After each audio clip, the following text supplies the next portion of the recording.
Hi everyone. Tonight we're stepping into the muddy, cobbled streets of medieval Europe, where the air smells of wood smoke and damp straw, and the clatter of cartwheels echoes through narrow alleys.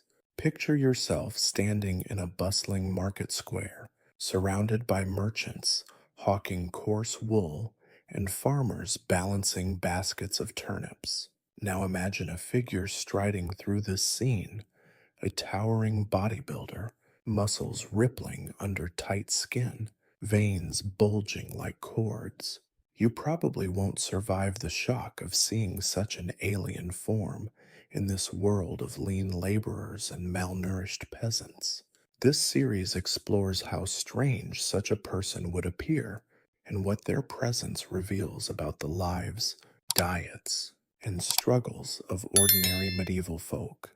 So before you get too comfortable, take a moment to like the video and subscribe, but only if you really like what I'm doing here. Drop a comment with your location and local time. I'd love to know where you're listening from. Now, turn off the lights. Maybe turn on the fan to some soothing background music, and let's get started tonight. You're standing in the heart of a small village in Wessex, England, around the year 1320. The sun hangs low, casting long shadows over thatched roofs and uneven dirt paths. The air is thick with the scent of freshly baked bread from a nearby oven and the faint tang of livestock penned just beyond the village square.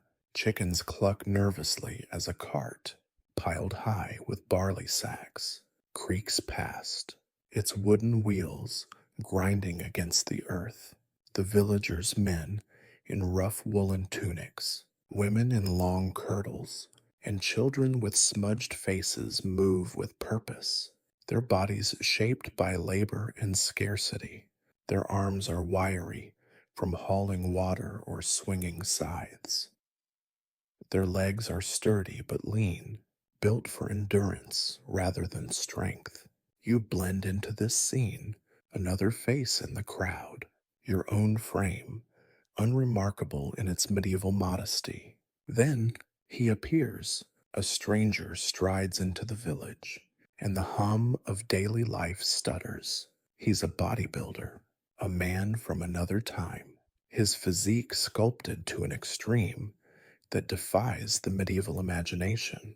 His shoulders are broad as a yoke, his biceps swell like the haunches of a plow horse, and his chest strains against a tunic that seems ill suited to contain such mass.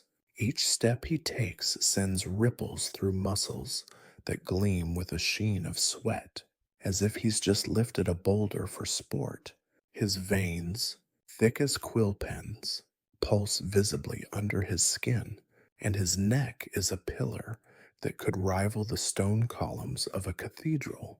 To you, he's a marvel, a living statue, but to the villagers, he's something else entirely. Whispers ripple through the crowd. A woman clutching a basket of leeks stares, her mouth slightly agape. A blacksmith pauses mid-hammer, his eyes narrowing as he tries to make sense of this human anomaly. Children point, their giggles tinged with unease. In a world where survival depends on meager harvests and backbreaking toil, this man's body is a paradox. No one in this village, not even the strongest ox herd, looks like this.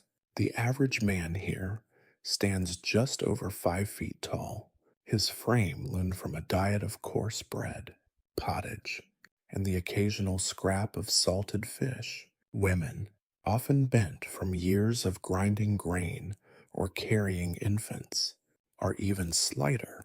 Malnutrition is a quiet constant, etching hollow cheeks and brittle bones. The bodybuilder's sheer size, perhaps 6 feet tall, with a weight that could double that of the village's burliest laborer, makes him seem like a giant from a fireside tale. You notice the villagers' confusion deepen as they study his attire. His tunic, though cut in the simple style of the day, clings unnaturally to his form, as if tailored by a madman. The fabric strains at the seams, revealing glimpses of skin stretched taut over muscle. His boots, sturdy but oddly pristine, lack the worn patches of a farmer's or the mud-caked soles of a traveler. He carries no tools, no sack of goods, nothing to mark him as a tradesman or pilgrim. In a society where every man's role is written in the calluses on his hands, this stranger's purpose is a mystery. Is he a warrior, a nobleman's guard? The villagers know of knights, whose armor adds bulk, but even they lack this man's sculpted precision. The local lords' men at arms are strong, yes, but their strength is functional, honed by swinging swords or hauling shields, not by lifting weights for aesthetics. The bodybuilder pauses in the square, his gaze sweeping over the crowd. You catch a glimpse of his face, sharp jawed, with a confidence that borders on alien. He doesn't seem to notice the stares, or perhaps he's used to them, but you can't help but wonder how he sustains such a physique. In this village, food is rationed by season and status. A peasant's diet is monotonous, rye bread, thickened with sawdust and lean years, pottage of barley, onions, and whatever herbs grow wild, and ale, weak but plentiful. Meat is a luxury, reserved for feast days or the Lord's table. The bodybuilder's muscles suggest a diet rich in protein, eggs, fish, perhaps even beef, consumed in quantities unimaginable here. A single meal for him could feed a family for a week. You calculate the cost. A chicken, worth a day's wages for a laborer, would barely sate him. The villagers, who count every grain, would see such consumption as gluttony, if not outright witchcraft. As he moves toward the village well, the crowd parts instinctively. A priest, his robes threadbare, watches from the church steps, his fingers tightening around a wooden cross. To him, this stranger's form might seem unnatural, a challenge to God's design. Medieval theology holds that the body reflects the soul's state. Could such excess be a sign of sin? The villager's worldview, shaped by sermons and superstition, struggles to categorize this man. He's no leper, marked by disease, nor a beggar, gaunt from hunger. He's not even a monk, whose asceticism might explain an unusual frame. You hear a murmur. Is he a saint, blessed with strength?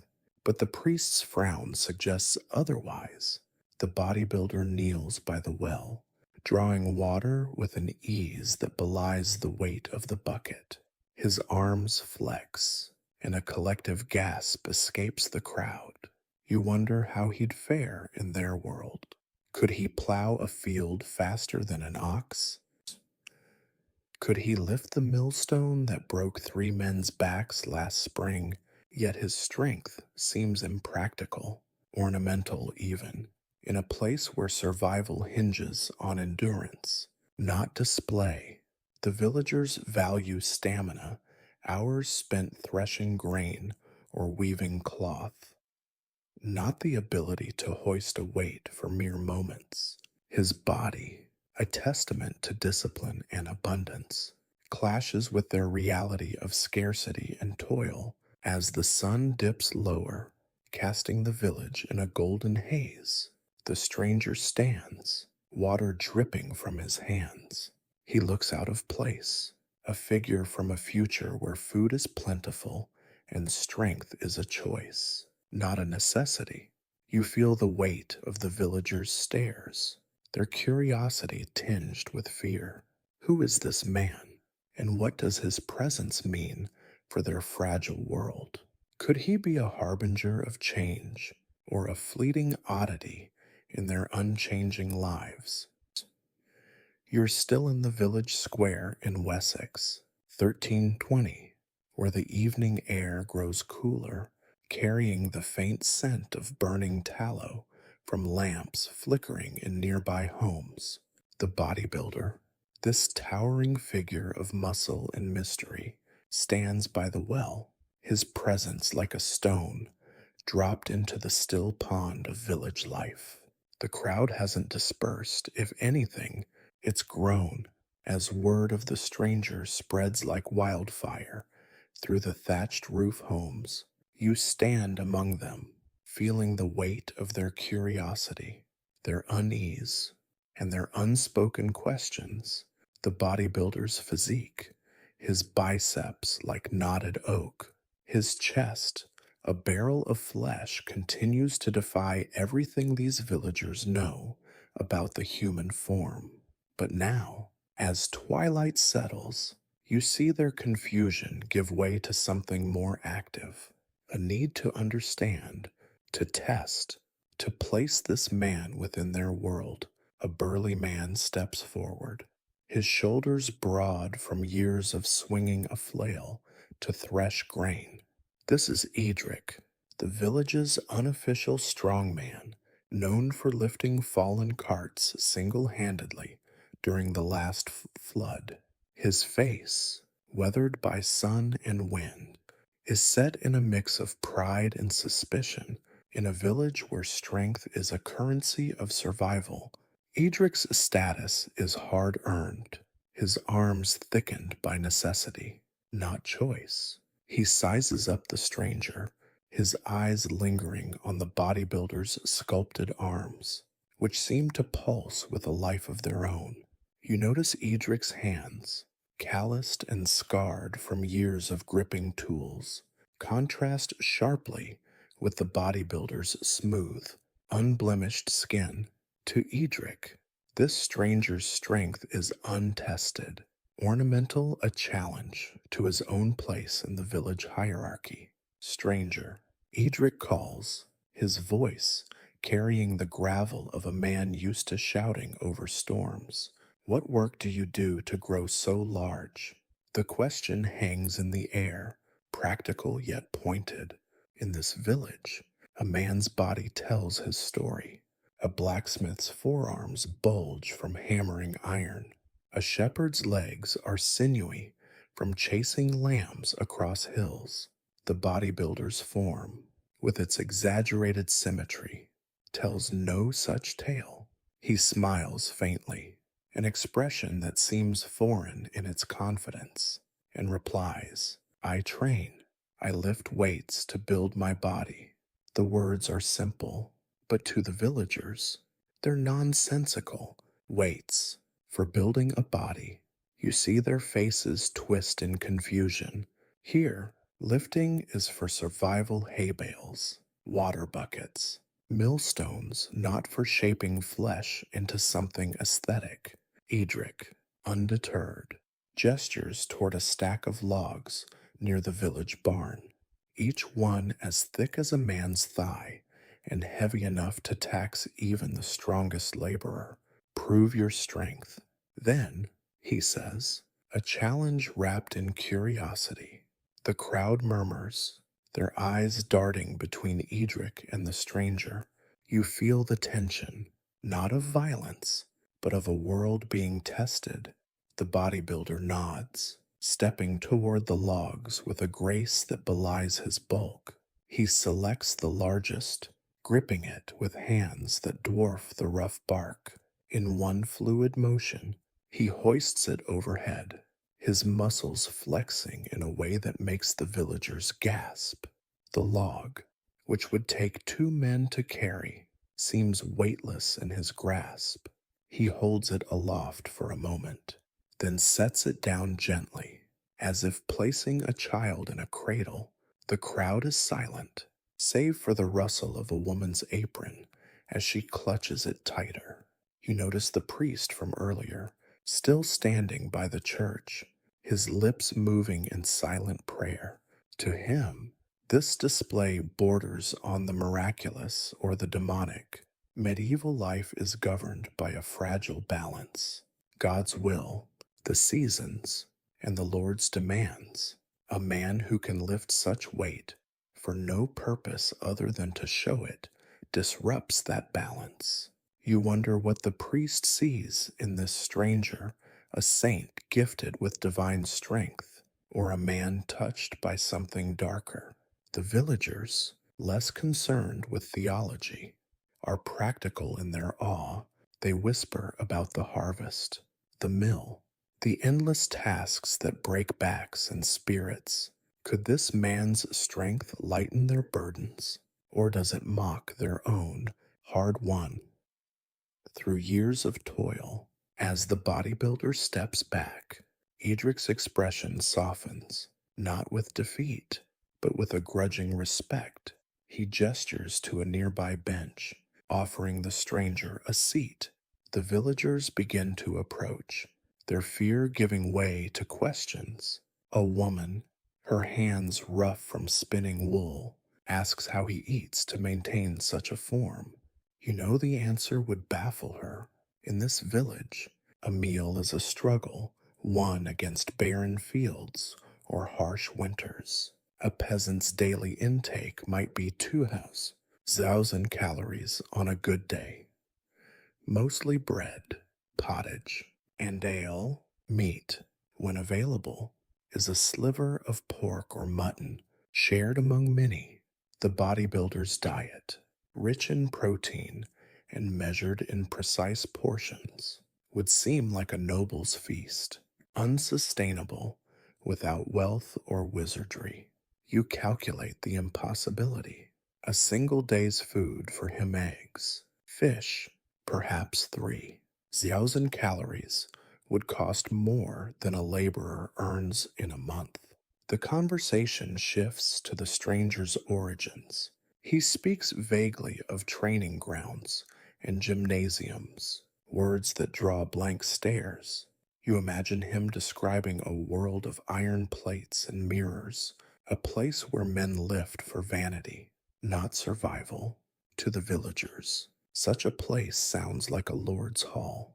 But even the local lord, whose manor looms on the hill, doesn't waste resources on such pursuits.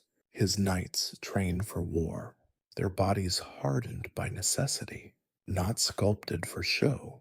The bodybuilder's strength, while impressive, seems detached from the rhythms of village life. You notice a young boy, no older than 10, staring at the stranger's arms with wide eyes. To him, this man is a hero from a saga, but to the adults, he's a puzzle.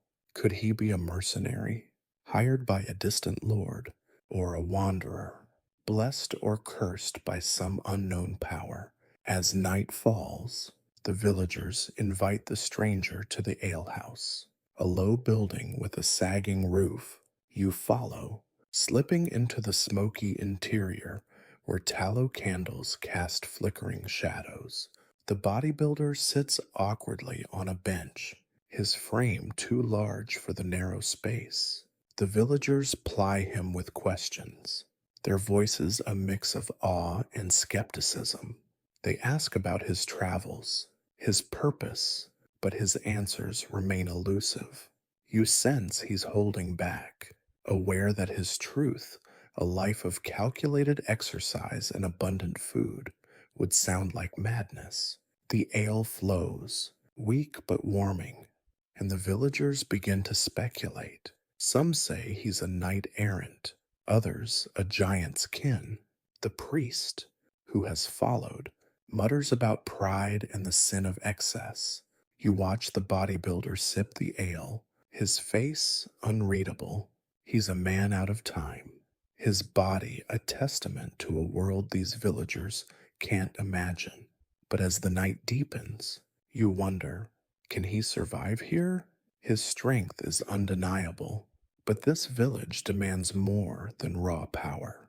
It demands endurance, cunning, and a willingness to bend under the weight of hunger and hardship. What happens when the villagers' awe fades, and they begin to see him not as a marvel, but as a threat to their fragile way of life?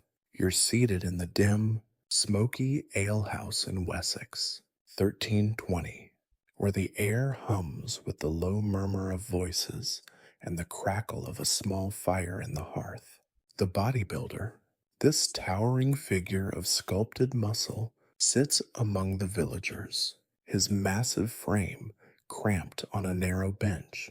The flickering candlelight casts shadows that exaggerate his already impossible form, shoulders like millstones, arms that seem to defy the limits of flesh. You watch the villagers, their initial awe now mingling with unease as they grapple with the stranger's presence. The ale, watery but plentiful, loosens tongues, and the questions grow bolder, the bodybuilder's vague answers about training and weights only deepen the mystery, and you sense the village's fragile balance tipping. Tonight, you'll see how this stranger's brief visit reshapes their world and what it reveals about the one he came from. The evening wears on, and the villager's curiosity sharpens into scrutiny. Edric, the village strongman, leans forward, his eyes narrowed. "You lift for no purpose," he says, his voice heavy with the weight of a man whose strength has always served survival. "What use is a body like yours when fields flood or wolves stalk the flock?" The question cuts to the heart of medieval life, where every calorie, every ounce of effort is measured against the demands of hunger and labor. You see the bodybuilder pause, his confident demeanor faltering for the first time. He speaks of discipline, of shaping the body for health and pride, but the words fall flat. To the villagers, pride is a luxury, and health is a gift from God, not a thing to be sculpted. You feel the disconnect, a chasm between his world of abundance and theirs of scarcity. A woman, her hands knotted from years of weaving, speaks up. "How do you eat to grow so?" she asks, her voice tinged with both wonder and accusation. You know the answer would stun her: a diet of eggs, meat, and grains in quantities that could feed her family for days. In Wessex, a peasant's meal is a careful calculation rye bread, a thin pottage of leeks and barley, perhaps a sliver of cheese on a feast day. The bodybuilder's needs, likely 3,000 calories or more, would drain the village's stores in a week. You imagine the cost. A single hen, worth 2 days' wages, would be a mere snack. The villagers, who ration every morsel, see his size not as strength, but as a threat, a walking symbol of excess in a world where survival hinges on restraint. The priest, who has lingered in the shadows, steps forward, his voice sharp with authority. Such a form defies God's design, he declares, clutching his cross. To him, the bodybuilder's physique is unnatural, a possible sign of hubris or worse. Medieval theology holds that the body reflects the soul's state. Excess in one suggests excess in the other. You see the villagers shift uncomfortably, their superstitions stirred. Is this man a saint, blessed with divine strength, or a sinner marked by pride? The priest's words carry weight in a village where faith governs life as much as the seasons. You notice a few villagers touch their own crosses, their eyes darting to the stranger's gleaming muscles, as if searching for signs of the devil's work. The tension breaks when a child, no older than 8, slips through the crowd and tugs at the bodybuilder's sleeve. "Can you lift me?" he asks, his voice bright with innocence. The room stills, and the bodybuilder's face softens. He kneels, lifting the boy effortlessly onto his shoulders, his movements gentle despite his power. The child laughs, and for a moment, the villagers' fear dissolves. You see Edric's shoulders relax, the woman's smile faintly, even the priest's frown soften. The act, simple and human, bridges the gap between the stranger and the village. His strength, so alien in its excess, becomes a moment of joy rather than a challenge. But you know this harmony is fleeting. The bodybuilder's presence cannot be sustained here. As midnight nears, the stranger rises, announcing his departure. The villagers protest, offering him a bed in the alehouse. But he declines, his eyes distant. You wonder if he senses his own incongruity. A man built for a world of mirrors and machines, not mud and toil. He leaves behind a gift, a small iron weight, crudely shaped, which he claims strengthens the arms when lifted daily. Edric takes it, turning it over in his hands. But you see the skepticism in his eyes. In a village where every tool serves a purpose, this object feels like a curiosity, destined to gather dust. The bodybuilder strides into the night, his silhouette swallowed by the darkness, leaving the village to its rhythms of labor and survival. By morning, the village buzzes with talk of the stranger. Some call him a giant, others a fool, but all agree he was unlike anything they'd seen.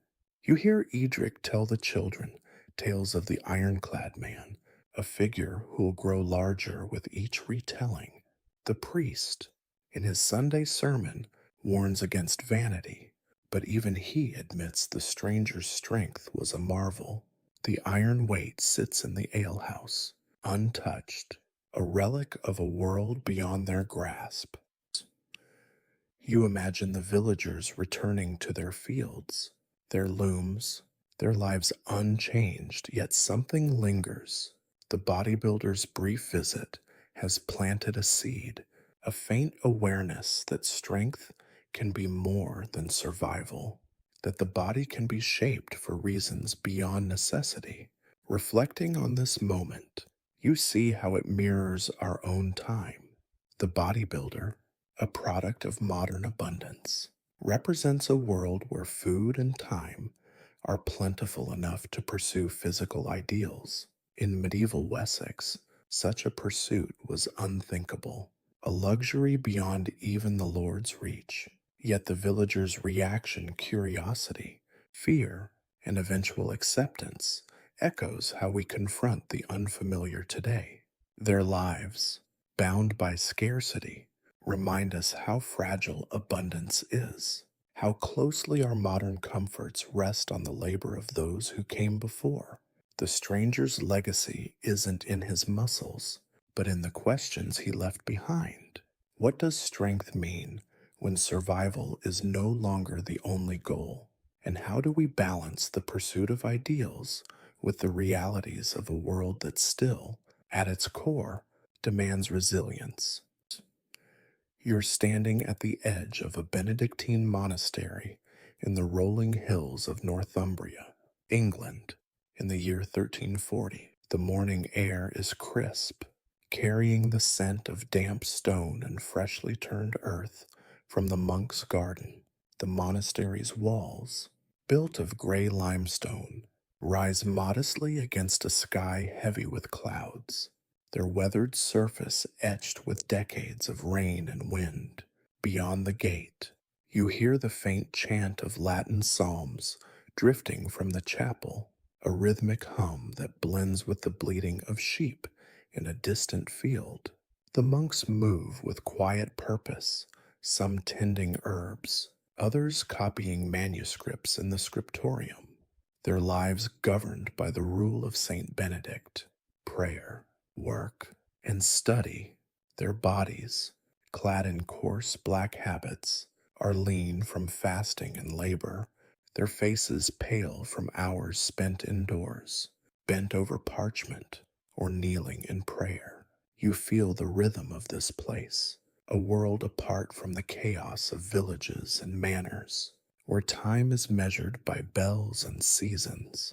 Then a figure appears at the gate, and the monastery's stillness falters. He's a bodybuilder, a man from another era. His physique, a jarring contrast to the monk's spare frames. His shoulders stretch wider than the gate itself. His arms bulge like the roots of an ancient oak, and his chest strains against a borrowed tunic, the fabric stretched taut over muscles that ripple with every movement. His neck, thick as a pillar, supports a head held high with a confidence that feels alien in this place of humility. You watch as the porter, a stooped monk named Brother Alfric, freezes mid-step, his hand hovering over the gate's latch. His eyes, accustomed to the familiar faces of pilgrims or local laborers, widen at the sight of this stranger. To you, the bodybuilder is a marvel, a sculpture of human potential, but to the monks, he's an enigma, a challenge to their ordered world. Brother Alfric recovers, his voice trembling slightly as he asks, "Who seeks entry, and for what purpose?" The bodybuilder's reply is simple: "I seek shelter and rest." His voice, deep and steady, carries an assurance that unsettles the porter further. You notice the monks nearby pause their tasks. Brother Godric, hoeing turnips, leans on his tool. Brother Cuthbert, carrying a stack of vellum, nearly drops his load. The bodybuilder's sheer size, perhaps 6 feet tall, with a weight that could rival two monks combined, makes him seem like a figure from a tapestry, a giant woven into tales of saints and monsters. In a monastery where the average man stands barely 5 feet, his frame is a spectacle, his muscles a defiance of the lean austerity that defines monastic life. You study the bodybuilder's appearance, noting how it clashes with the monastery's ethos. His tunic, though plain, is too tight, revealing every contour of his physique. His boots, sturdy but unscarred by the mud of fields, mark him as no laborer. His hands, large and smooth, lack the ink stains of a scribe or the calluses of a gardener.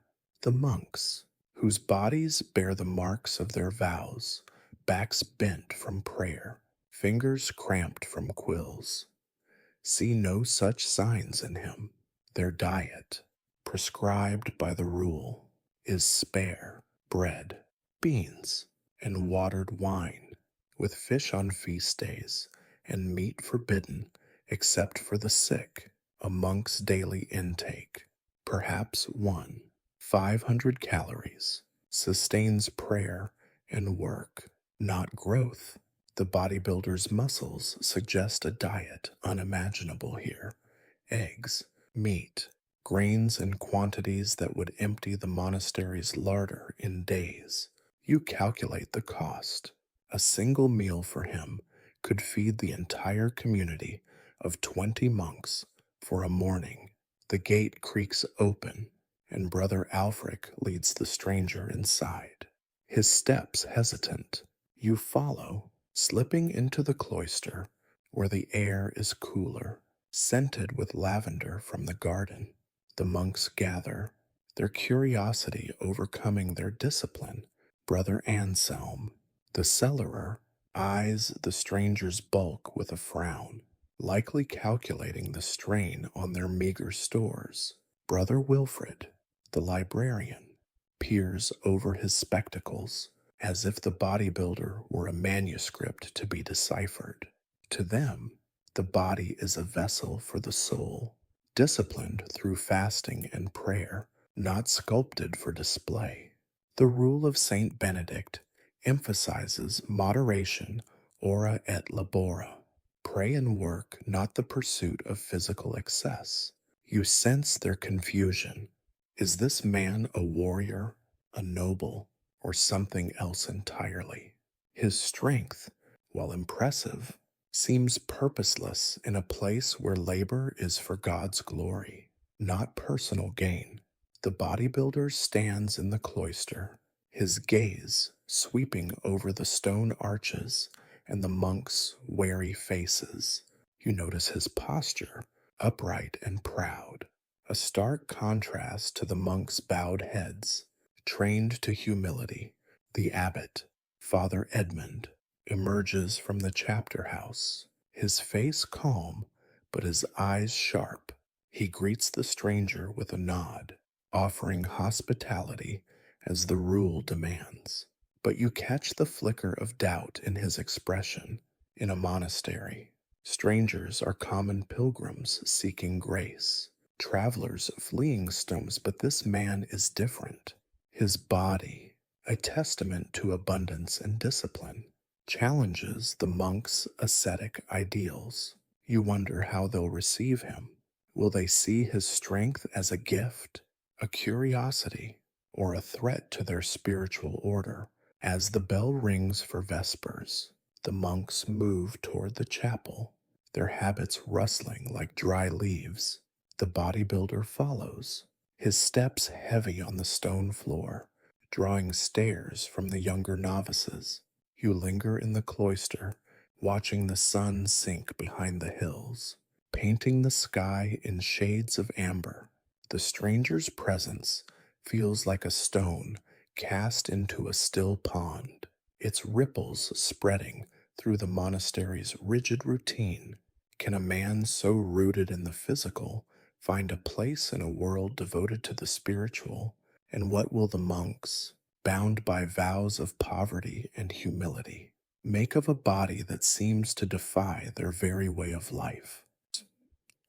You're still within the stone walls of the Benedictine monastery in Northumbria, 1340, where the evening has settled into a quiet rhythm, broken only by the tolling of the bell for Compline, the final prayer of the day. The air carries the faint scent of incense from the chapel, mingling with the earthy aroma of the monk's herb garden.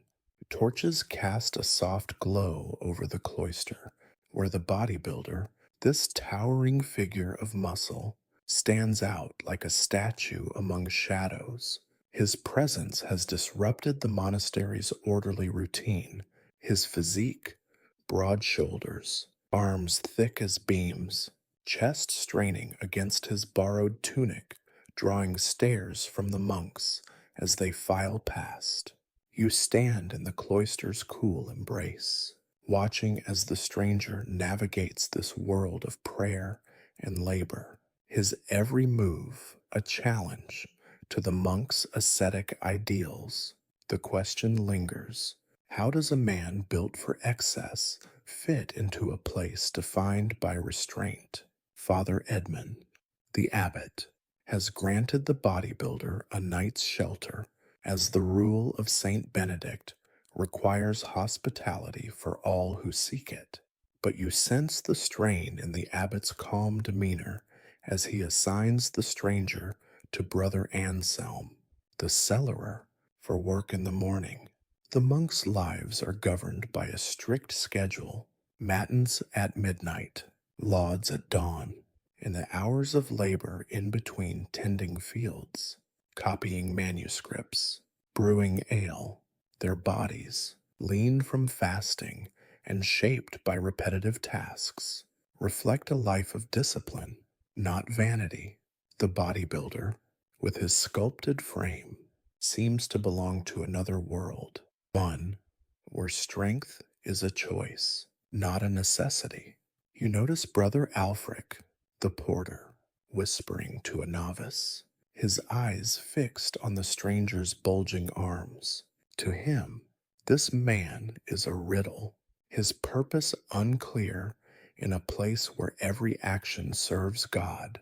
Morning dawns, and you follow the bodybuilder to the monastery's garden, where Brother Anselm hands him a hoe. The task is simple: till the soil for turnips, a staple of the monk's meager diet.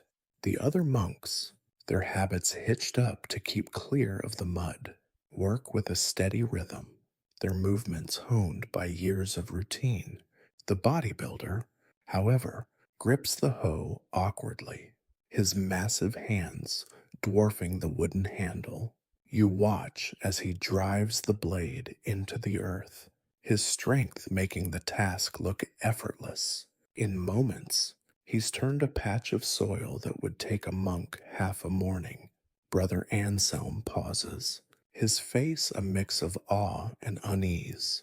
You work as if the earth itself yields to you, he says, his voice low, but you notice the bodybuilder's discomfort.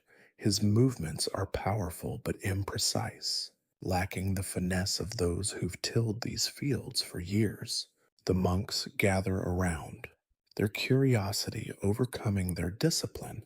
Brother Godric, who tends the sheep, asks, "How do you grow so strong?" The bodybuilder explains, his words strange to their ears. "I lift heavy weights, eat much meat, and rest to let my body grow." You see the monk's confusion deepen.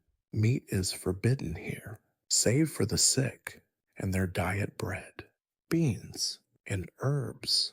Perhaps 500 calories a day barely sustains their work.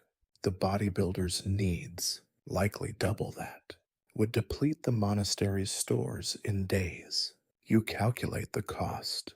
A single meal of eggs and beef for him could equal a week's rations for a monk.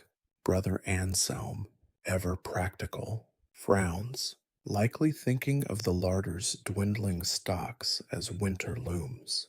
To him, the stranger's appetite is not a marvel, but a burden. At midday, the monks break for a meal in the refectory, a long hall with plain wooden tables. You sit quietly, observing as the bodybuilder is served the same as the others: a small loaf of barley bread, a bowl of pottage thickened with peas, and a cup of watered wine. He eats slowly, his face unreadable, but you can tell it's not enough. A man his size, built for power, would need portions far beyond what the rule allows. The monks, trained to suppress desire, chew in silence, their eyes darting to the stranger. Brother Wilfred, the librarian, speaks softly, quoting Saint Benedict, "Let the monks take their food in moderation, that they may not be burdened by excess." The words hang in the air, a subtle rebuke. You wonder if the bodybuilder senses the tension. His body, a testament to abundance, clashes with the monk's vow of poverty.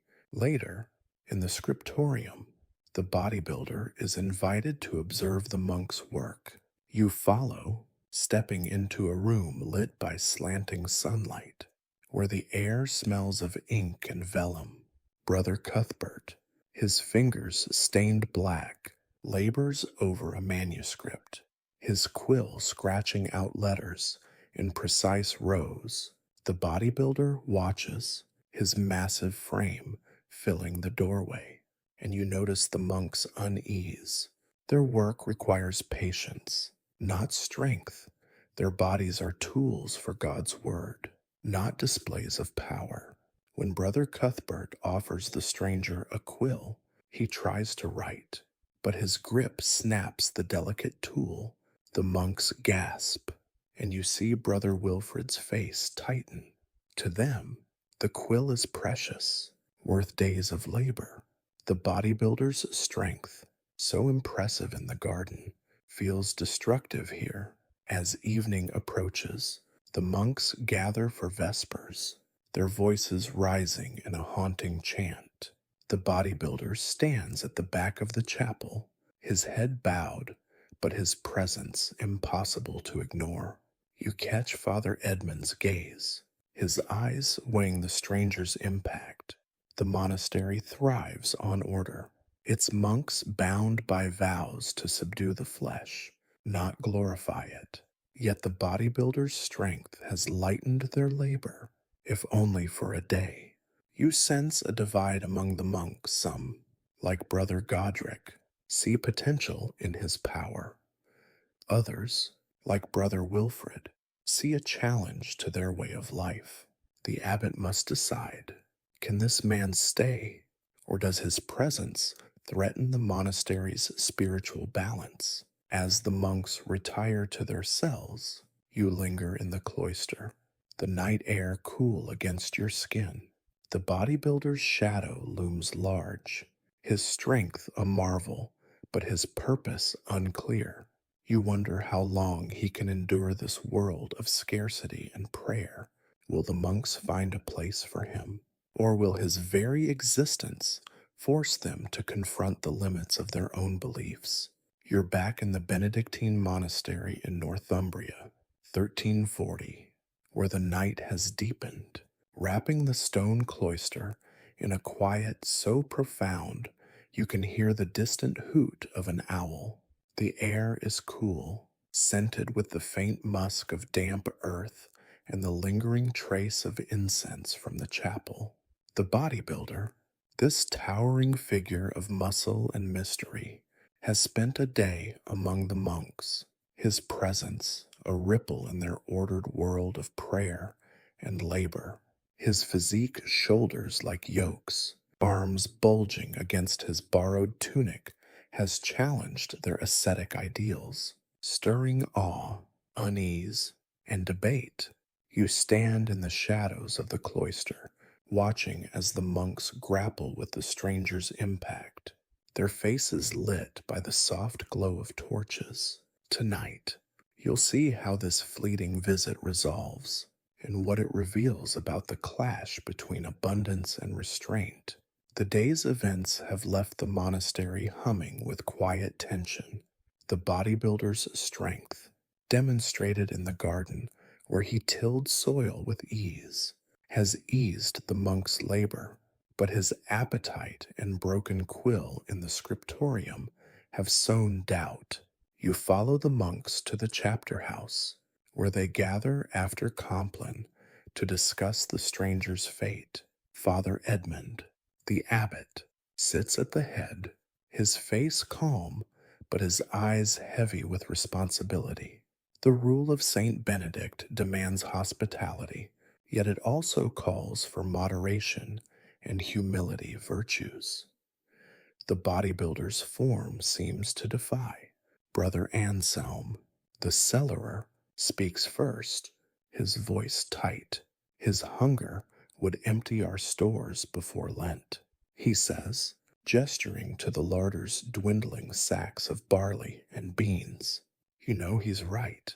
The monk's diet, a spare one, 500 calories of bread, pottage, and watered wine, cannot sustain a man whose frame demands twice that.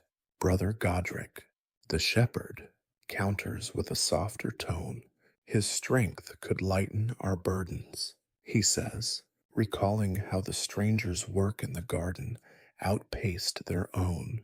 You see the younger novices nod, their eyes bright with the memory of the bodybuilder's power. But Brother Wilfred, the librarian, shakes his head, his ink-stained fingers clutching a worn copy of the rule. His body glorifies the flesh, not the spirit, he argues. Such excess tempts pride, a sin we vow to renounce. The monks, trained to subdue desire, see the bodybuilder's physique as a challenge to their faith, a mirror reflecting their own struggles with temptation. You feel the weight of their debate, rooted in a world where the body is a tool for God's work, not a canvas for human ambition. Father Edmund listens, his silence commanding. You notice the bodybuilder standing at the room's edge, his massive frame filling the doorway, his face unreadable. He's been invited to speak, a rare honor for a guest. I train to honor my body, he says, his voice steady but foreign in its confidence. Strength is my discipline, as prayer is yours. The words, simple yet alien, hang in the air. To the monks, discipline means fasting, silence, and submission, not the pursuit of physical perfection. You see Brother Cuthbert, the scribe, flinch as if the stranger's words border on heresy. The bodybuilder's world, where food is abundant and strength a choice, feels like a dream to these men, whose lives are shaped by scarcity and divine will. The abbot rises, his decision clear in his measured tone. You are welcome as a guest, but our way is not yours, he says. Stay the night, but depart at dawn. The bodybuilder nods, accepting the verdict with a grace that surprises you. You wonder if he feels the rejection, or if he's simply relieved to leave a world so at odds with his own. As the monks disperse to their cells, you follow the stranger to the guest quarters, a small room with a straw pallet and a single candle. He sits, his bulk making the pallet creak, and you notice his hands smooth, unscarred, unlike the monk's calloused fingers. His strength, so impressive, seems out of place here, a tool without a purpose in a life of prayer and toil. At dawn, the monastery stirs with the bell for lauds. You watch as the bodybuilder prepares to leave, his borrowed tunic returned, replaced by a traveler's cloak that barely fits his frame. The monks gather at the gate, their faces a mix of relief and curiosity. Brother Godric presses a small loaf of bread into the stranger's hands, a gesture of kindness despite the abbot's ruling. The bodybuilder smiles, a rare softness in his demeanor, and you sense a fleeting connection, a recognition of shared humanity, if not shared values. He steps through the gate, his silhouette stark against the rising sun, and vanishes into the mist that clings to the hills. The monks return to their routine, their chants echoing as they file into the chapel. You linger at the gate, noticing a subtle shift in the air. The bodybuilder's visit, brief as it was, has left a mark. Brother Godric works the garden with a new vigor, perhaps inspired by the stranger's strength. Brother Wilfred, in the scriptorium, writes a note in the monastery's chronicle. A man of great size came and went, his body a marvel, his purpose unclear. You imagine that note, buried in vellum, read centuries later by scholars puzzled by its meaning.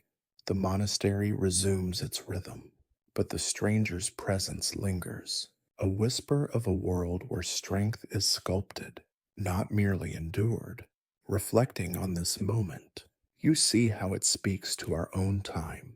The bodybuilder, a product of modern abundance, embodies a pursuit of physical ideals that medieval monks would have found baffling, even sinful. Their lives, bound by scarcity and faith, remind us how deeply our values are shaped by what we have or lack. The monks' rejection of the stranger wasn't cruelty, but a defense of their fragile equilibrium, a world where every resource, every act, served a higher purpose. Today, we chase strength and beauty with gyms and diets, but the monk's discipline, rooted in restraint, asks us to consider what we sacrifice for such pursuits. The bodybuilder's brief stay, like a stone dropped into a still pond, ripples outward, urging us to question, what does strength mean when it serves only the self? And how do we balance the body's desires with the soul's quiet call? You're standing on the edge of a bustling tournament field in the county of Kent, England, in the summer of 1350. The air is warm, thick with the scent of trampled grass, horse sweat, and the faint tang of polished steel. Bright banners flutter above wooden stands, their colors crimson, azure, and gold, proclaiming the presence of local lords and their knights. The crowd, a mix of nobles in fine velvets, merchants in sturdy wool, and peasants clutching bread crusts, buzzes with anticipation. Hooves thud against the earth as squires lead chargers to the lists, their armor clanking softly. The knights, clad in chainmail and surcoats, move with the confidence of men trained for war, their bodies lean and wiry from years of riding and wielding lances. You blend into the crowd, your simple tunic unremarkable, your eyes fixed on the spectacle of chivalry unfolding before you, a world of honor, combat, and carefully measured strength.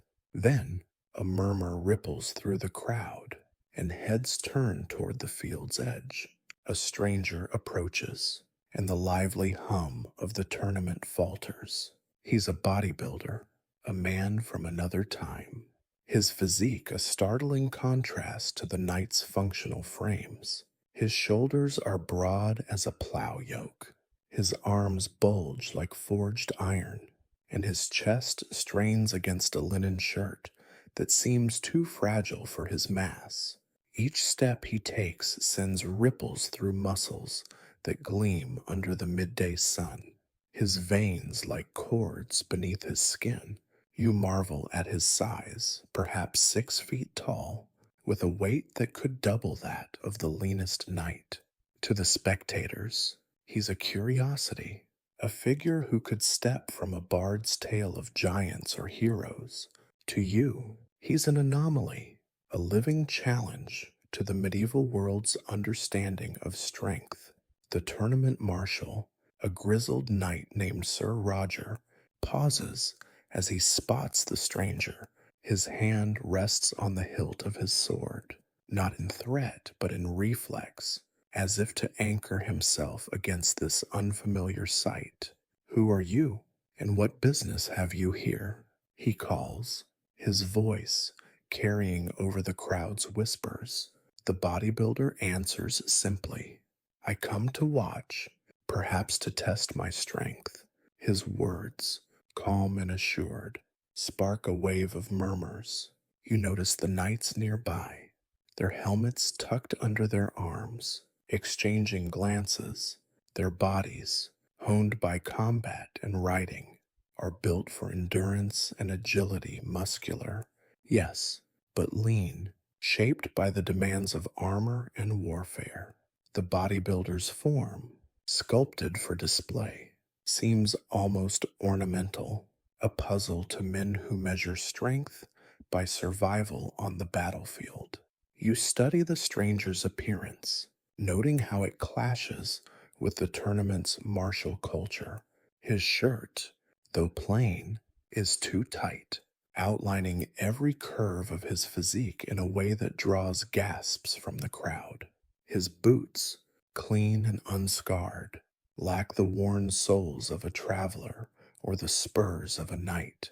In a world where status is worn on the body armor for knights, silks for nobles, rags for peasants, the bodybuilder's form is a language no one here speaks. The knight's strength comes from necessity. Wielding a lance requires balance, not bulk. Swinging a sword demands speed, not size. You estimate a knight's weight at perhaps 150 pounds. Their diet bread, meat, and ale, roughly 2,000 calories on campaign, sufficient for war, but not for sculpting muscle. The bodybuilder's frame suggests a diet of abundance eggs, beef, perhaps 3,000 calories daily, an extravagance beyond even a lord's table. The crowd parts as the bodybuilder moves toward the stands, his steps heavy but deliberate. You notice a group of squires, boys no older than 15, staring wide-eyed, their hands clutching lances they can barely lift. To them, the stranger is a marvel, a figure from the romances they hear at night.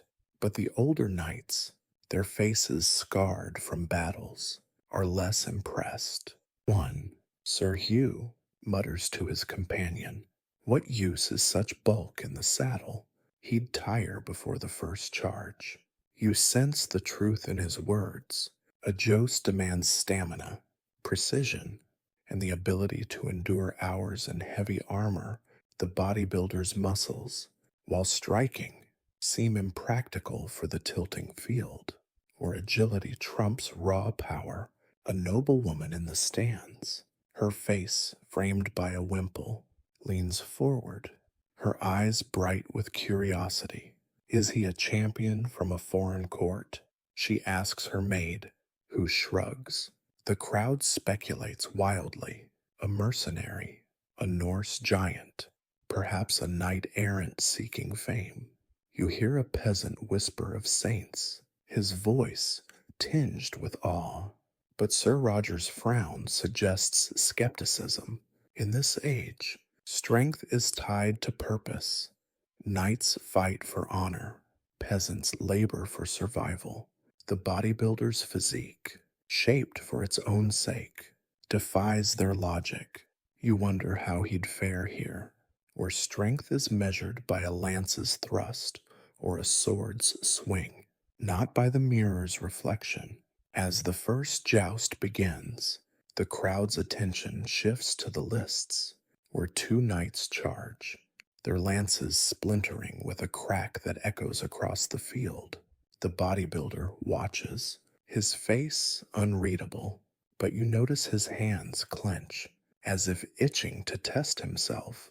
The knights, their armor dented, but their spirits high, embody a world where strength serves chivalry and survival.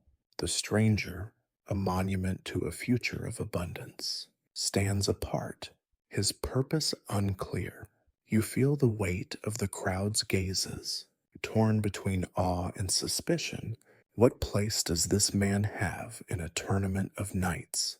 And will his presence inspire admiration or challenge the very code that binds this field together? You're still on the tournament field in Kent, 1350, where the sun climbs higher, warming the air and stirring the scent of crushed grass and leather.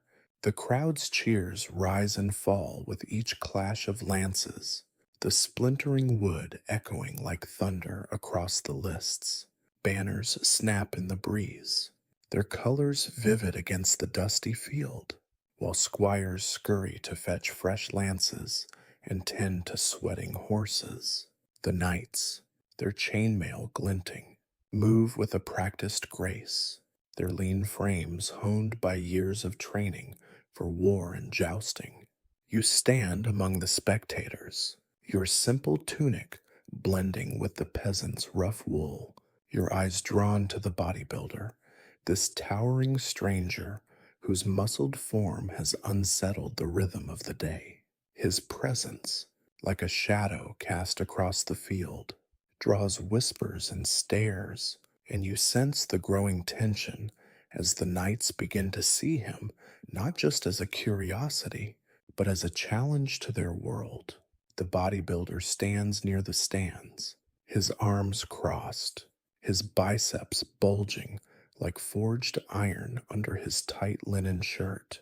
The crowd's murmurs follow him, a mix of awe and skepticism. You notice Sir Roger, the tournament marshal, watching him closely, his weathered face set in a frown. To the knights, strength is a tool of survival honed through wielding swords, balancing in heavy armor, and enduring long campaigns. Their bodies, averaging 150 pounds, are built for agility and stamina, fueled by a diet of bread, meat, and ale perhaps too. 1,000 calories on a good day. The bodybuilder's frame, likely twice their weight, suggests a life of abundance unimaginable here.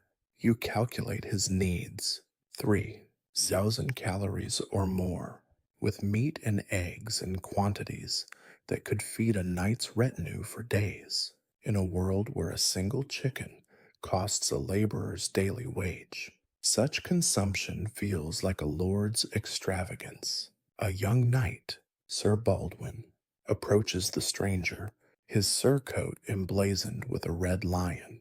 He's younger than Sir Roger, his face unscarred, but his eyes sharp with ambition. You claim strength, he says, his voice carrying over the crowd's hum. Will you test it against us? The challenge is polite but pointed, a knight's way of measuring an outsider.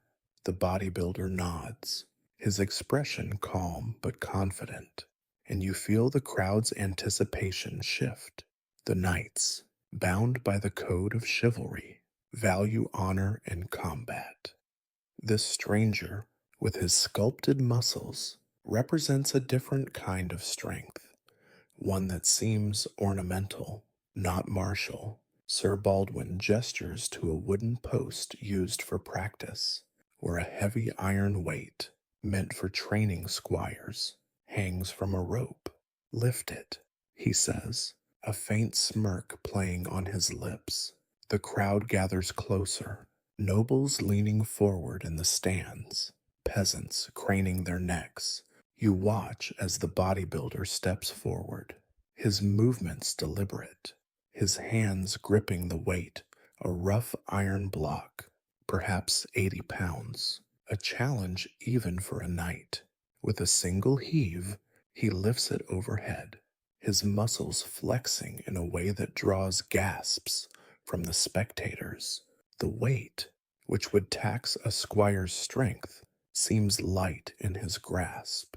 He holds it aloft for a moment, then sets it down gently, the earth barely stirring under its fall. The crowd erupts in murmurs, some clapping, others whispering of giants or saints. You notice Sir Baldwin's smirk fade, replaced by a grudging respect, but Sir Roger's frown deepens. To him, this display is not chivalry, but spectacle, a performance that mocks the tournament's purpose. The bodybuilder's feat shifts the day's rhythm. A group of squires, their faces flushed with excitement, crowd around him, asking how he builds such strength. I train with weights, eat well, and rest, he replies, his words simple but baffling. You see their confusion. Training here means practicing with lances or swords, not lifting for its own sake. Eating well, to them, is a rare feast of mutton or fish, not a daily regimen of protein. Rest is a luxury, stolen between battles or harvests, not a planned recovery. A noble woman in the stands, her silk gown catching the light, leans to her companion, whispering, "Is he a champion from Outremer?" The idea of a foreign warrior excites her, but you know the truth. The bodybuilder's strength, shaped by a future of gyms and diets, has no place in this world of war and scarcity. Sir Roger calls for the next joust, redirecting the crowd's attention, but the bodybuilder's presence lingers. You notice a peasant woman, her hands rough from spinning wool, staring at the stranger with a mix of awe and fear. To her, his size suggests wealth or witchcraft. How else could a man grow so large? The knights, too, are divided. Sir Baldwin, now curious, asks the bodybuilder if he'd try the lists. But Sir Hugh, an older knight, scoffs. He'd crush a horse before he could tilt. He mutters, and you see the truth in his words. A warhorse, strong but lean, is bred for speed, not to carry such bulk. Armor, weighing 60 pounds, would strain even the bodybuilder's frame, designed for lifting, not enduring hours in the saddle. As the tournament continues, you sense the bodybuilder's isolation. His strength, so impressive, feels out of sync with the knight's world, where skill and honor outweigh raw power. The crowd cheers for a knight who unseats his opponent. The crash of armor drowned by applause. The bodybuilder watches, his hands still, but you wonder if he feels the weight of their scrutiny. His body, a monument to discipline, is a marvel here, but also a challenge, a reminder of a world where strength can be an end, not a means. As the sun dips lower, casting long shadows across the field, you see Sir Roger approach the stranger, his expression unreadable. Will the knights accept him as a curiosity, or will they demand he prove himself in their arena, risking his place in this delicate dance of chivalry? You're still on the tournament field in Kent, 1350, where the late afternoon sun bathes the lists in a golden haze, softening the edges of the wooden stands and the bright banners flapping above. The air hums with the scent of dust, horseflesh, and the faint sweetness of mead passed among the nobles. The crowd's cheers have settled into a quieter anticipation as the day's jousts wind down, the clatter of lances giving way to the murmurs of spectators recounting each knight's valor. The knights, their armor dented but their spirits high, embody a world of chivalry where strength serves honor and survival. You stand among the peasants, your rough tunic blending with theirs, your eyes fixed on the bodybuilder, this towering stranger whose muscled form has stirred awe, skepticism, and unease. His presence, like a boulder in a stream, has shifted the tournament's flow, and now, as the day nears its end, you'll see how his story resolves. The bodybuilder stands near the edge of the lists, his massive frame shoulders broad as a yoke, arms like forged iron still drawing glances from the crowd. His feet, with the iron weight, lifting it with ease, has left a mark. Squires whisper of his strength, while knights like Sir Baldwin watch with a mix of curiosity and rivalry. Sir Roger, the tournament marshal, approaches him now, his weathered face stern but not unkind. You've shown power, he says, his voice carrying the weight of authority. But this field tests more than muscle. Will you tilt or remain a spectator? The question hangs in the air, a challenge wrapped in chivalric courtesy. You feel the crowd's eyes shift to the bodybuilder, their anticipation palpable. To them, he's a marvel, but also a puzzle. His strength, sculpted for display, seems out of place in a world where combat proves worth. The bodybuilder hesitates, his confident demeanor softening. You sense he understands the stakes. A joust requires skill, balance, and endurance in armor, not just raw power. Sir Baldwin steps forward, offering his own spare armor, a hauberk of chainmail, and a padded gambeson, weighing nearly 60 pounds. Try it, he says, his tone half invitation, half dare. The crowd murmurs as the bodybuilder accepts, slipping into the armor with help from two squires. You watch his muscles strain against the unfamiliar weight, his movements slower, less fluid. The armor, designed for leaner men, fits awkwardly, the chainmail pinching at his broad chest. A warhorse is brought, a sturdy beast bred for battle, but you notice its ears flick nervously as the bodybuilder mounts, his bulk testing the saddle's limits. The crowd holds its breath, sensing a spectacle. Sir Baldwin, now his opponent, mounts his own horse, his lance steady. The lists are cleared, and the trumpet sounds. You feel the tension as the bodybuilder grips his lance, his arms powerful but unpracticed in this art. The charge begins, hooves pounding, and for a moment, his strength seems to carry him, his lance held high, his posture commanding, but the horse falters under his weight. its stride uneven, and when Sir Baldwin's lance strikes, it catches the bodybuilder's shield with precision. The impact, a sharp crack, sends him reeling, and he tumbles to the ground, the earth shaking beneath him. The crowd gasps, then cheers for Sir Baldwin, who raises his lance in triumph. You see the bodybuilder rise slowly, unharmed but winded, his face a mix of respect and realization. The knights help him to his feet, their gestures more courteous than mocking. Sir Roger nods, as if the outcome confirms the order of their world. Strength alone does not make a knight, he says, his voice low but kind. The bodybuilder nods, removing the armor with visible relief. You notice the crowd's mood shift, less awe now, more acceptance. His fall has humanized him, grounding his otherworldly form in the dust of their reality. A noble woman in the stands claps politely, but her eyes drift back to the knights, their skill proven in the lists. The peasants, too, return to their chatter. The bodybuilder no longer a giant, but a man who tried and failed their test.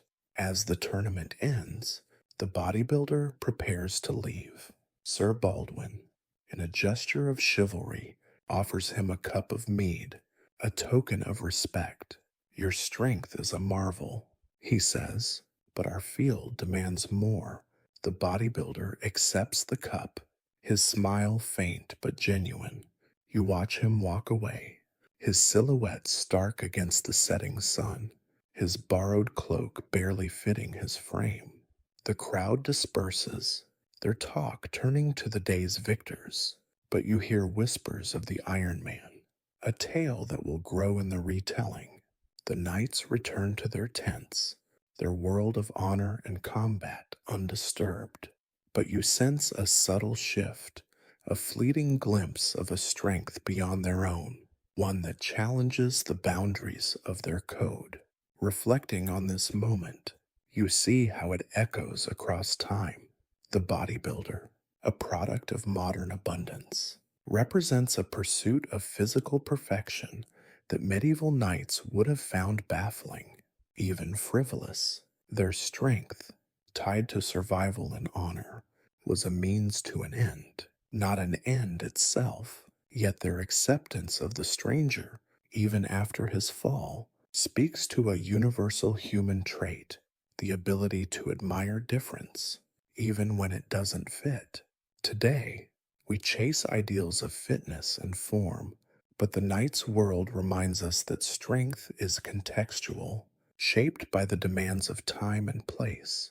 The bodybuilder's brief challenge to their code, like a lance striking a shield, leaves no lasting mark, but it asks us to consider, what does strength mean when it serves no purpose beyond itself? And how do we measure worth in a world where honor and survival are no longer bound by the same rules? You're standing in the heart of a small market town in Yorkshire, England, in the year 1360. The air is thick with the acrid tang of burning charcoal and the metallic bite of heated iron. Drifting from the blacksmith's forge at the edge of the town square, the forge itself is a low, timber-framed building, its walls blackened by years of smoke, its open front revealing a glow of embers that pulses like a heartbeat. Hammers ring against anvils, a steady clang that blends with the chatter of merchants and the creak of carts rolling over cobbled streets. The smith, a broad-shouldered man named Godwin, moves with the rhythm of his trade, his arms muscled from decades of hammering, but lean from a life of labor and modest meals. His apprentices, two wiry lads, stoke the fire and fetch tools, their faces smudged with soot. You blend into the crowd of passers-by, your simple woolen cloak unremarkable, your senses tuned to the forge's heat and the town's restless energy. Then, A figure approaches the forge, and the rhythm falters. He's a bodybuilder, a man from another time. His physique, a stark contrast to the town's labor worn frames. His shoulders are wide as the anvil itself. His biceps bulge like the bellows when fully stretched, and his chest strains against a coarse linen shirt that seems too frail for his mass. Each step he takes sends a ripple through muscles that gleam with sweat, his veins standing out like cords under his skin. You marvel at his size, perhaps 6 feet tall, his weight easily doubling that of the leanest apprentice. To the townsfolk pausing to stare, he's a spectacle, a figure who could belong to tales of giants or mythic heroes. To you, he's an outsider, his body a challenge to the medieval world's understanding of strength and purpose. Godwin pauses mid strike, his hammer hovering above a glowing horseshoe, his eyes, sharp beneath a soot streaked brow, narrow as he takes in the stranger. What brings you here? He asks, his voice gruff but curious, tempered by years of dealing with travelers and traders. The bodybuilder replies simply, I seek work, or perhaps to learn your craft. His words, calm and confident, spark a murmur among the apprentices, who stop their tasks to gape. You notice their hands, calloused and scarred from handling hot iron, contrast sharply with the bodybuilder's smooth, unblemished skin. In this town, a man's body tells his story. Godwin's arms, thick from swinging a 4-pound hammer, are built for utility. The apprentices, lean from hauling charcoal, are shaped by necessity. The bodybuilder's form, sculpted for display, defies their logic. You study the stranger's appearance, noting how it jars with the forge's gritty reality. His shirt, though plain, clings tightly, outlining every curve of his physique in a way that draws gasps from a passing merchant's wife. His boots, sturdy but free of the forge's ash, mark him as no laborer. In a world where status is etched into one's frame, nobles soft from leisure, peasants gaunt from toil, the bodybuilder's muscles are a mystery. The smith's strength comes from years at the anvil, forging plowshares, horseshoes, and nails. His diet, perhaps too, 0 calories of bread, pottage, and ale, sustains his work but not in excess. The bodybuilder's frame suggests a diet of abundance meat, eggs, grains in quantities unimaginable here. You estimate his needs, 3,000 calories or more, costing more than a week's wages for a skilled craftsman like Godwin. The crowd around the forge grows, drawn by the stranger's presence. A baker, his apron dusted with flour, whispers to a tanner, is he a knight's armorer, come from London? The tanner shakes his head, unconvinced. Armorers are strong, but not like this. You notice the apprentices, young Will and Tom, staring with a mix of awe and envy. To them, the bodybuilder is a marvel. His size, a promise of power they'll never attain on their meager rations.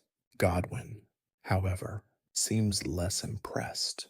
He gestures to a stack of iron bars by the forge, each one heavy enough to tax a grown man's strength. Can you handle these?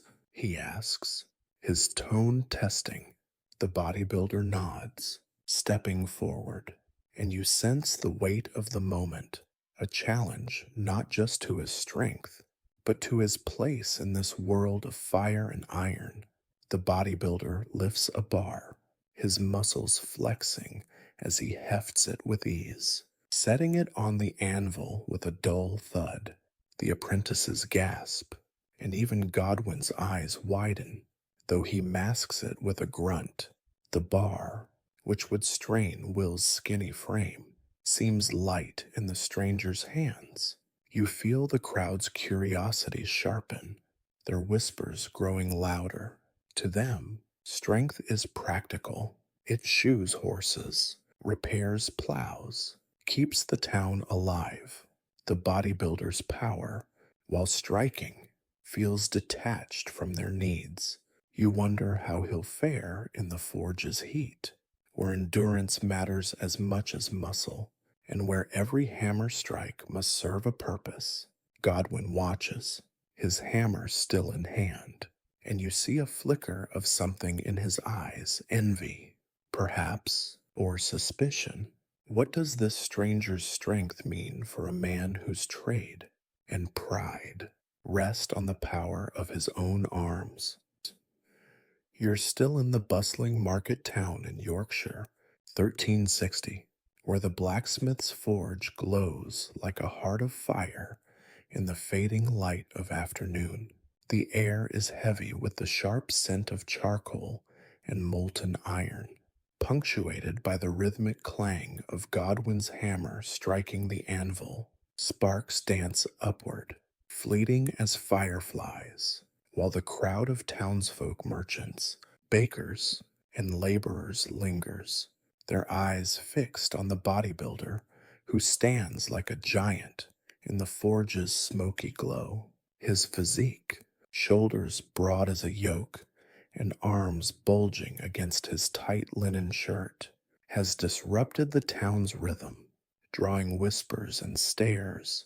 You stand among the onlookers, your cloak blending with their rough wool, feeling the heat of the forge and the weight of curiosity in the air.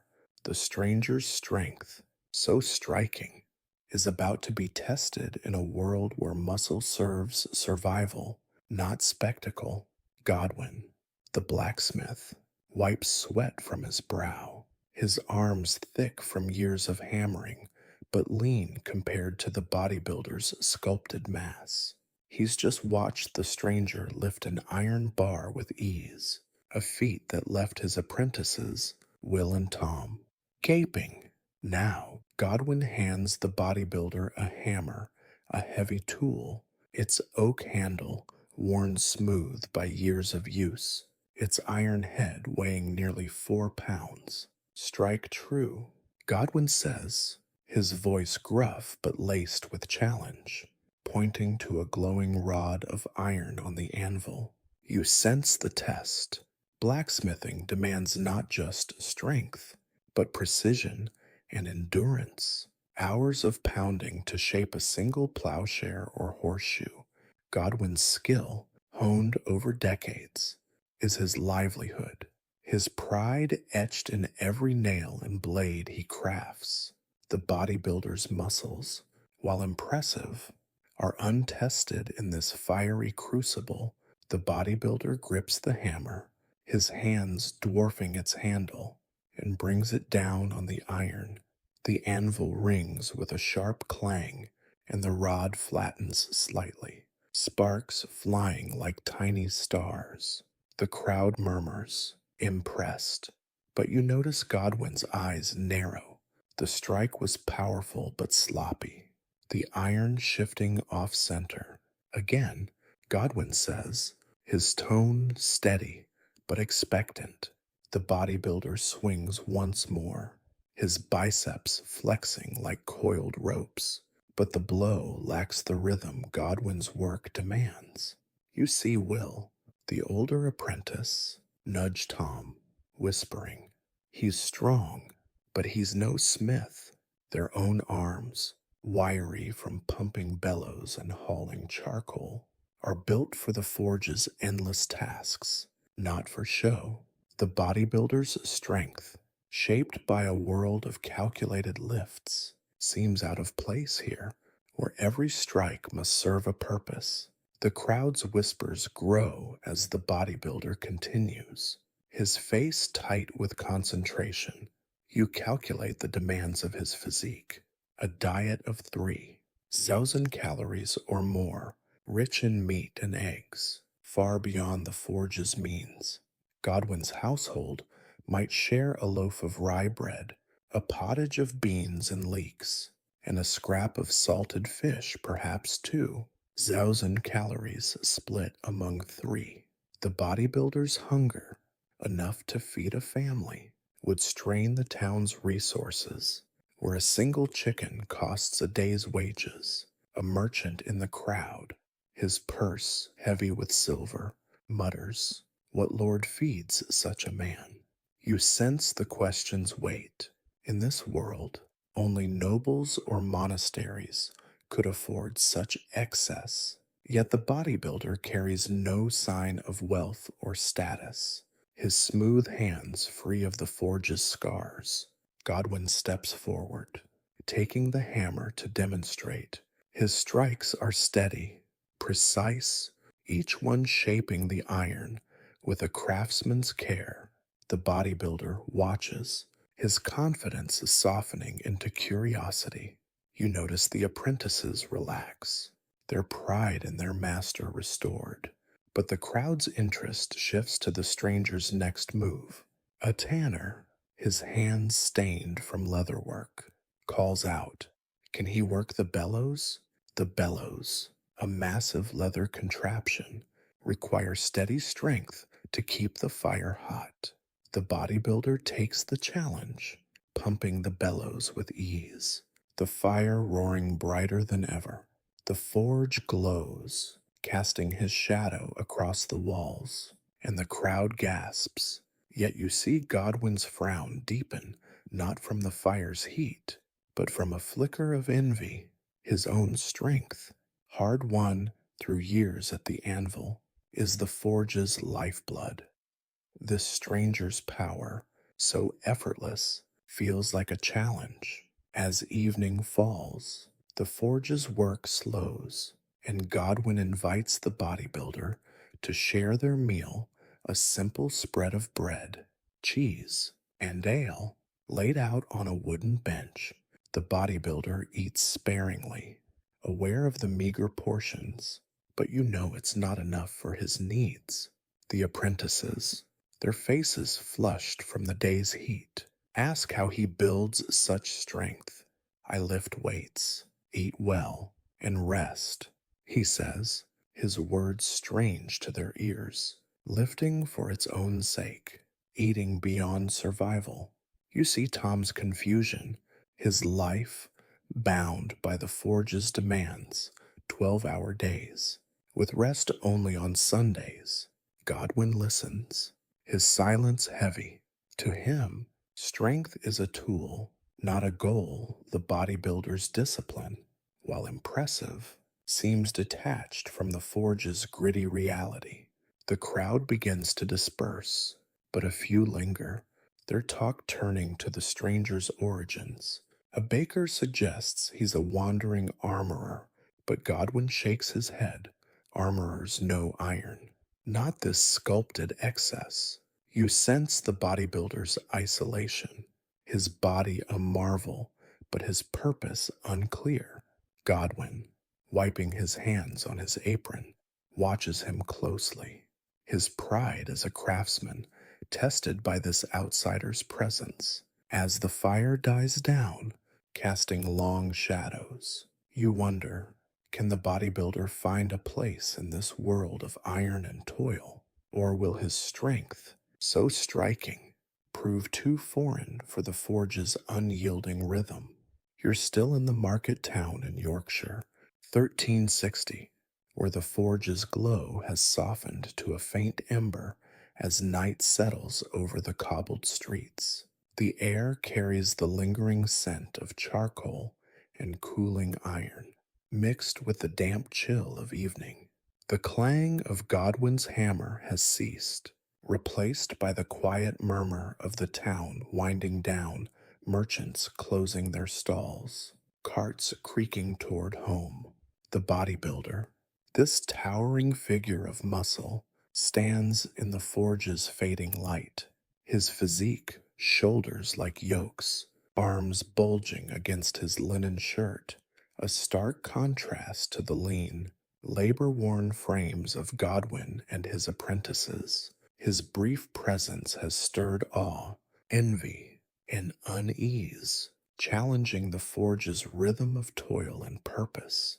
You stand among the lingering townsfolk, your cloak blending with their wool, watching as the stranger's time in this world of iron and fire reaches its end. The bodybuilder's efforts at the forge, lifting iron bars and pumping bellows, have left the crowd impressed but skeptical. His strength undeniable, yet impractical for the precise craft of blacksmithing. Godwin, the smith, sets down his hammer, his face etched with the day's labor and a quiet tension. His arms, thick from decades at the anvil, are a testament to his trade, but they pale beside the bodybuilder's sculpted mass. You notice his gaze linger on the stranger, a mix of respect and something sharper envy, perhaps, for a strength that overshadows his own. The apprentices, Will and Tom, sit on a bench, their faces smudged with soot, their eyes still wide with the memory of the bodybuilder's feats. Yet their loyalty lies with Godwin, whose skill shapes their world of plows, horseshoes, and nails. A small crowd remains, drawn by the stranger's presence. A tanner, his hands stained from leatherwork, asks, "Will you stay and work the forge?" The bodybuilder shakes his head, his voice calm but distant. "My craft is different," he says, gesturing to his body. "I build myself, not iron." The words puzzle the townsfolk, who see strength as a means to an end, forging tools, surviving winters, not an end in itself. You calculate the gap between their worlds. Godwin's diet, perhaps 2,000 calories of bread, pottage, and ale, sustains his work. The bodybuilders, likely 3,000 calories of meat and eggs, would drain the town's resources in days. A single meal for him could cost more than Godwin earns in a week, a luxury beyond even the local lord's means. Godwin, wiping his hands on his apron, steps forward. "Show us one last thing," he says, his tone a mix of challenge and curiosity. He points to a heavy anvil, a massive block of iron that anchors the forge, weighing nearly 200 pounds. Moving it is a task for 3 men, a rare necessity when resetting the forge. The bodybuilder nods, his confidence unshaken, and approaches the anvil. You watch as he grips its edges, his muscles straining, veins like cords under his skin. With a grunt, he lifts it a foot off the ground, holding it for a moment before setting it down with a thud that shakes the floor. The crowd gasps, and even Godwin's jaw tightens. Will and Tom stare, their awe tinged with unease. This is strength beyond their world, a power that doesn't serve the forge's needs. The display shifts the mood. The crowd's murmurs turn to whispers of giant and marvel, but Godwin's silence speaks louder. You sense his struggle, his trade, his pride rests on his ability to bend iron to his will. Yet this stranger's raw power overshadows his skill. A merchant in the crowd, his purse heavy with silver, offers to hire the bodybuilder, but the stranger declines, his eyes already on the road beyond the town. You notice a young girl clutching her mother's skirt, staring at the bodybuilder with wonder, as if he's stepped from a tale. To her, he's a hero. To Godwin, he's a mirror reflecting a strength he'll never attain. As the stars emerge, the bodybuilder prepares to leave. Godwin, in a gesture of grudging respect, hands him a small iron nail, freshly forged. "For your journey," he says, his voice soft but firm. The bodybuilder accepts it, tucking it into his cloak, and you sense a fleeting bond. Two men of strength, bound by different worlds. He steps into the night, his silhouette fading into the darkness, leaving the forge to its familiar rhythm. The crowd disperses, their talk turning to the day's work. But you hear Will whisper to Tom, "He'll be a story." Godwin returns to his anvil, his hammer striking with renewed purpose, as if to reclaim his place. The next day, the forge hums as before, but the bodybuilder's visit lingers. Godwin works harder, his strikes sharper, perhaps driven by the stranger's shadow. The apprentices tell tales of the Iron Man, their words shaping a legend that will outlive the nail he carried away. You imagine that nail, lost to time, buried in some scholar's hoard, a quiet relic of a moment when two kinds of strength met. The town moves on, its rhythm unbroken, but the bodybuilder's presence has left a mark, a reminder that power, untethered to purpose, can both inspire and unsettle. Reflecting on this moment, you see how it speaks to our own time. The bodybuilder, a product of modern abundance, embodies a pursuit of physical perfection that medieval craftsmen like Godwin would have found baffling, even wasteful. His strength, shaped by gyms and diets, contrasts with the forge's world, where muscle served survival forging tools, feeding families. Yet Godwin's envy, tempered by respect, mirrors how we grapple with ideals that outstrip our own. Today, we chase fitness and form, but the smith's life reminds us that strength is contextual, tied to the needs of time and place. The bodybuilder's brief stay, like a spark from the anvil, fades quickly, but it asks us to ponder, what does strength mean when it serves only itself? And how do we find value in a world where purpose, not power, defines our worth?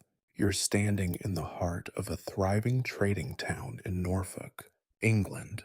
In the year 1370, the morning air is alive with the clamor of commerce merchants shouting the price of wool, the creak of carts laden with barrels, and the clink of coins changing hands.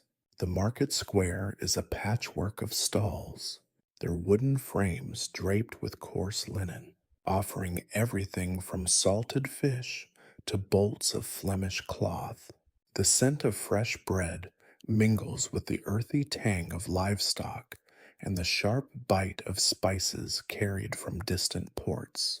Townsfolk move with purpose. Merchants in fine wool tunics haggle over prices. Laborers haul sacks of grain, and women balance baskets of turnips on their hips. Their bodies, shaped by work and modest diets, are lean arms wiry from lifting, backs bent from carrying. You blend into the crowd, your plain cloak unremarkable, your senses tuned to the market's restless pulse, a world driven by trade and survival. Then, a hush ripples through the square, and heads turn toward a figure striding past the wool merchant's stall. He's a bodybuilder, a man from another time. His physique, a jarring contrast to the town's labor-worn frames.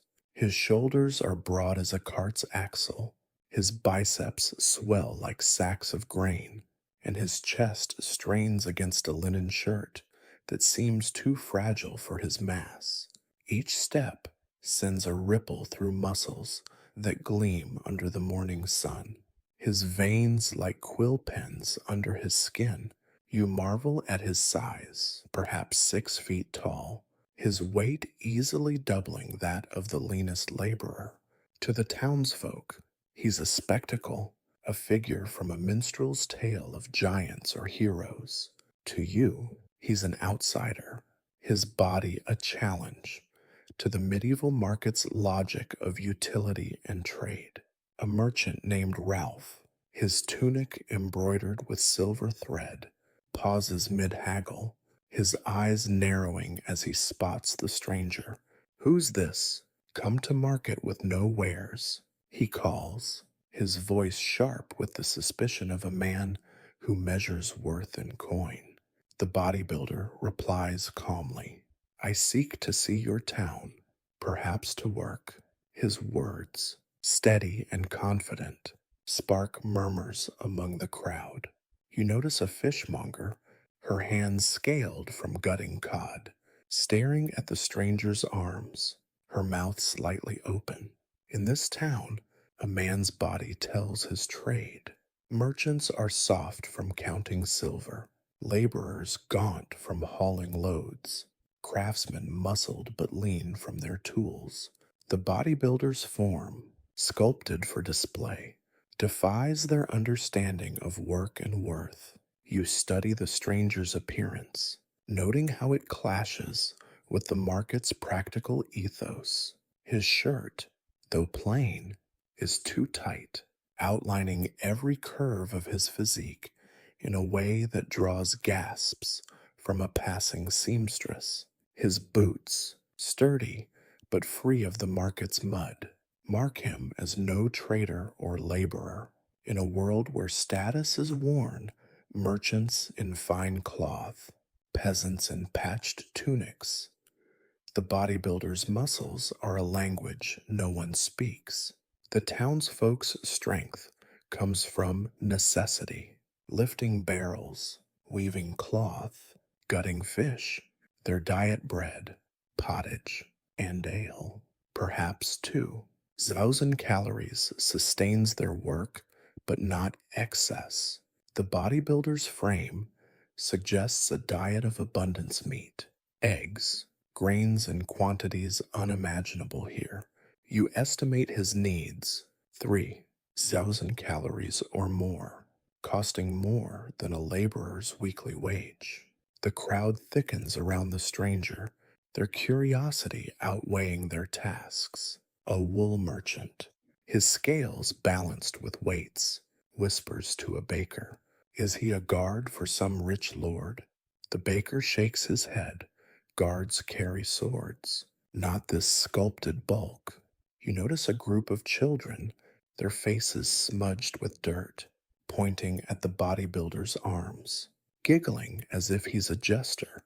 To them, he's a marvel, but the adults are warier. Ralph steps closer, his eyes calculating. "What work can such a man do?" he asks, half to himself. In a market where every laborer's worth is measured in goods produced or coin earned, the bodybuilder's purpose is unclear. You wonder if he could lift a barrel of ale or carry a merchant's load, but his strength seems ornamental, not practical. The bodybuilder pauses by a stall selling iron tools, his gaze lingering on a hammer. The stall's owner, a wiry man named Hugh, watches him warily, as if expecting the stranger to lift his entire stock. "Care to try it?" Hugh asks, holding out a heavy mallet used for driving stakes. The bodybuilder takes it, hefting it with ease, his muscles flexing in a way that silences the crowd. The mallet, which Hugh strains to swing, seems light in his hands. You hear a gasp from a woman selling apples, her basket forgotten. Ralph's frown deepens, his merchant's mind weighing the stranger's value. Could this man's strength draw crowds, boosting trade, or does his presence disrupt the market's delicate balance of labor and coin? As the sun climbs higher, casting shadows across the square, you sense the town's curiosity teetering toward judgment, and you wonder, will the bodybuilder find a place in this world of trade, or will his strength mark him as too foreign for the market's measured ways?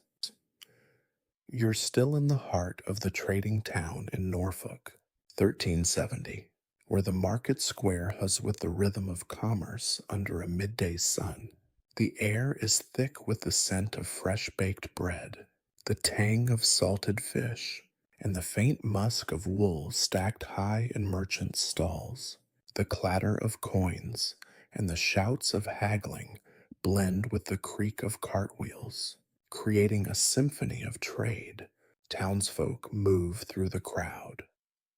Merchants in embroidered tunics, laborers with sweat stained shirts, women balancing baskets of vegetables, all shaped by a life of work and modest means.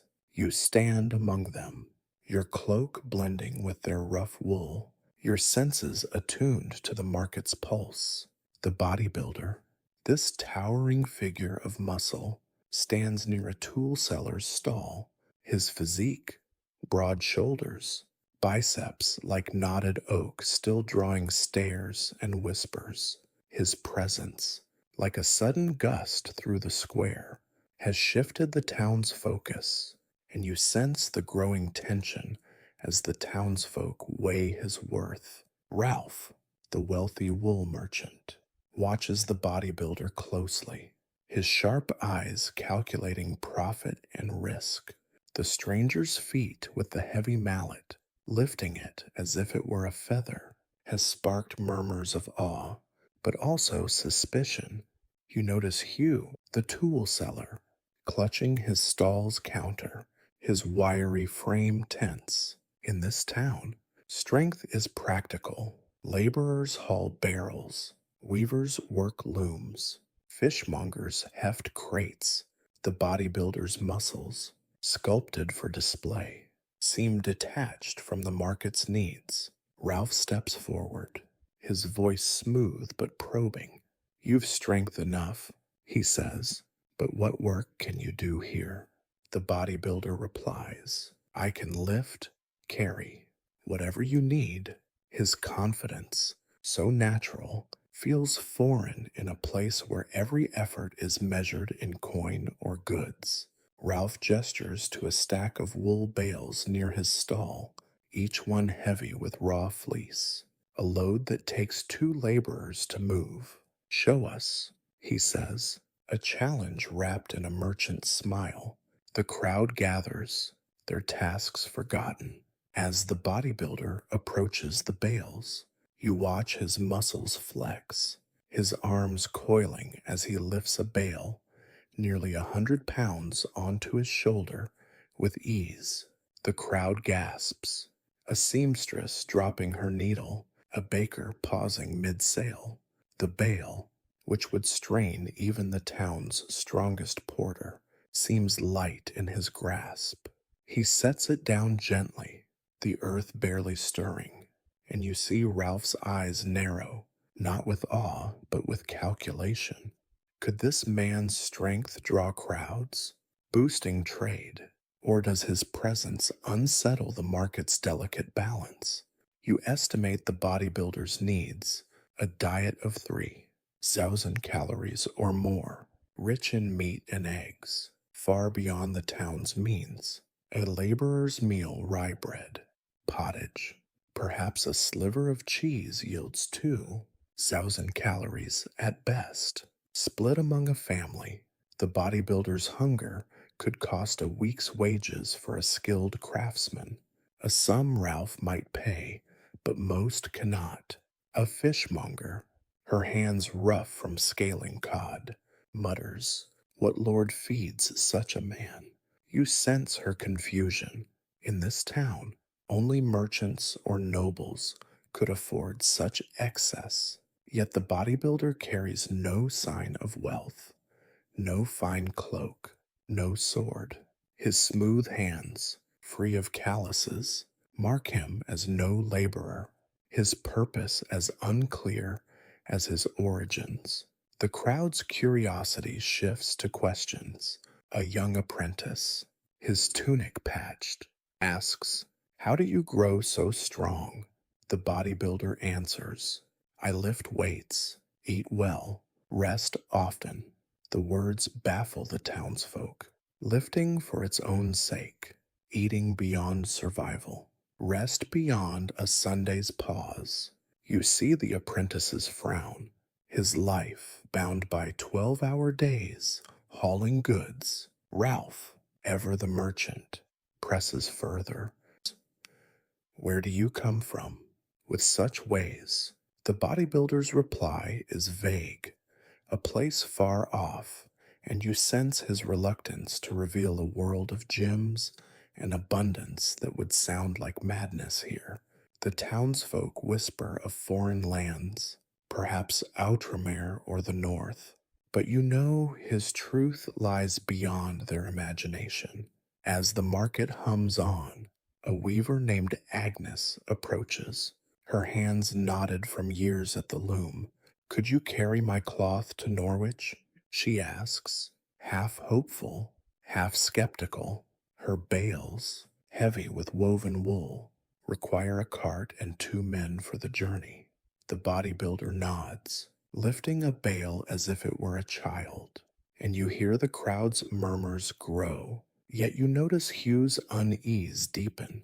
His trade relies on tools crafted for ordinary strength, not this spectacle. Ralph, sensing opportunity, offers the bodybuilder work as a porter, but his tone carries a merchant's caution.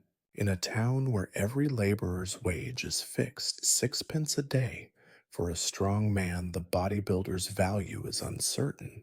His strength could save time, but his appetite could drain profits. The sun dips lower, casting long shadows across the square. The bodybuilder stands amid the stalls, his presence a magnet for attention, but also a source of unease. You see a child tug at his mother's skirt, pointing at the stranger's arms, while a priest in the crowd frowns, clutching his cross. To him, such excess might signal pride, a sin in a world governed by faith and scarcity. The market's rhythm resumes, but the bodybuilder's shadow lingers, his strength a marvel, but his place unclear.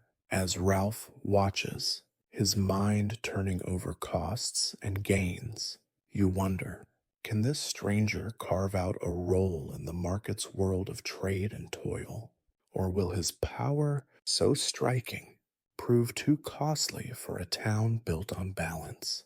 You're still in the trading town of Norfolk, 1370, where twilight has settled over the market square, softening the edges of the stalls and casting long shadows across the cobbled ground. The air carries the fading scents of the day's commerce warm bread, salted fish, and the earthy weight of wool now mingling with the cool dampness of evening. The hum of the market has quieted, replaced by the clatter of merchants packing their wares and the low murmur of townsfolk heading home. The bodybuilder, this towering figure of muscle, stands near a wool merchant's stall. His physique, broad shoulders, arms like forged iron, still a magnet for glances. His presence has stirred awe, suspicion, and debate. His strength a marvel that doesn't quite fit the market's rhythm of trade and toil. You stand among the lingering crowd, your cloak blending with their wool, watching as the stranger's brief time in this bustling town reaches its close. The bodybuilder's feats lifting heavy bales and a mallet with ease have left the townsfolk torn between admiration and unease. Ralph, the wool merchant, has offered him work as a porter, seeing profit in his strength, but you sense the hesitation in his eyes. The bodybuilder's appetite, likely 3 zeros in calories of meat and eggs, far exceeds the town's means, a laborer's diet of bread, pottage, and ale, perhaps 2 zeros in calories, is stretched thin among families. His wages, even at 6 pence a day, would barely cover his food, a cost that could drain Ralph's silver. You notice Agnes, the weaver, watching hopefully, His ability to carry her cloth could save her a cart's hire, but her purse is as lean as her frame. The townsfolk, their lives bound by scarcity, see the bodybuilder's bulk as both a wonder and a burden. His power, a spectacle that doesn't translate to their daily grind. A small group gathers as the market closes, their curiosity unspent.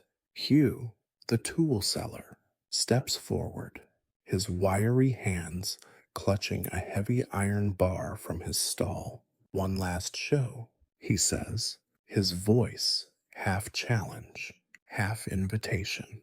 The bodybuilder nods, taking the bar nearly 50 pounds and hoisting it overhead with a fluid motion, his muscles rippling like water over stone. The crowd gasps, a child clapping, a fishmonger dropping her basket. You see Ralph's eyes gleam, calculating the draw such a man could bring to market days. But Hugh's frown deepens. His trade relies on tools for ordinary hands, not this giant's grip. The bodybuilder sets the bar down, the cobblestones barely trembling, and you sense the crowd's awe, tempered by a growing realization. His strength, while striking, serves no lasting purpose here. Ralph approaches, his merchant's mind weighing options. Stay a week, he offers. Carry goods, draw crowds.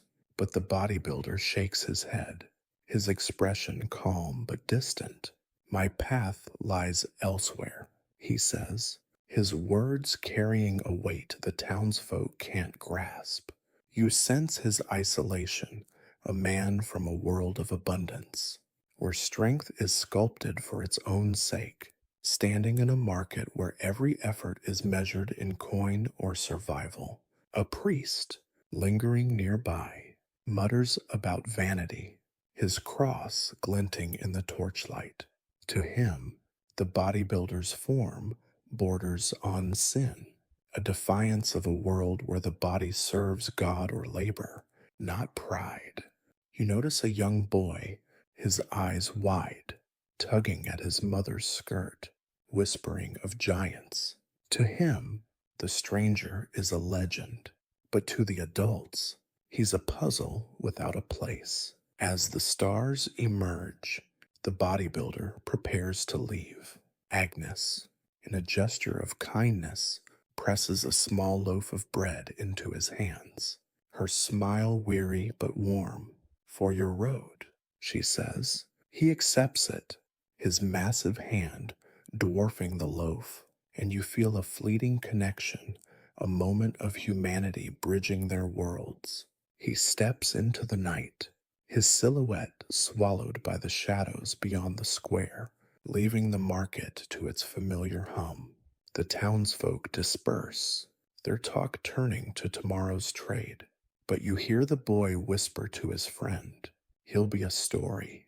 Ralph returns to his stall, counting coins with renewed focus, as if to reclaim his domain. The market resumes its rhythm, but the bodybuilder's shadow lingers, a whisper of a world beyond their own.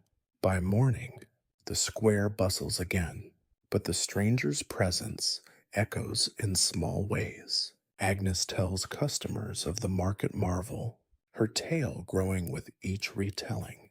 Hugh polishes his tools, his pride in his trade sharpened by the stranger's challenge.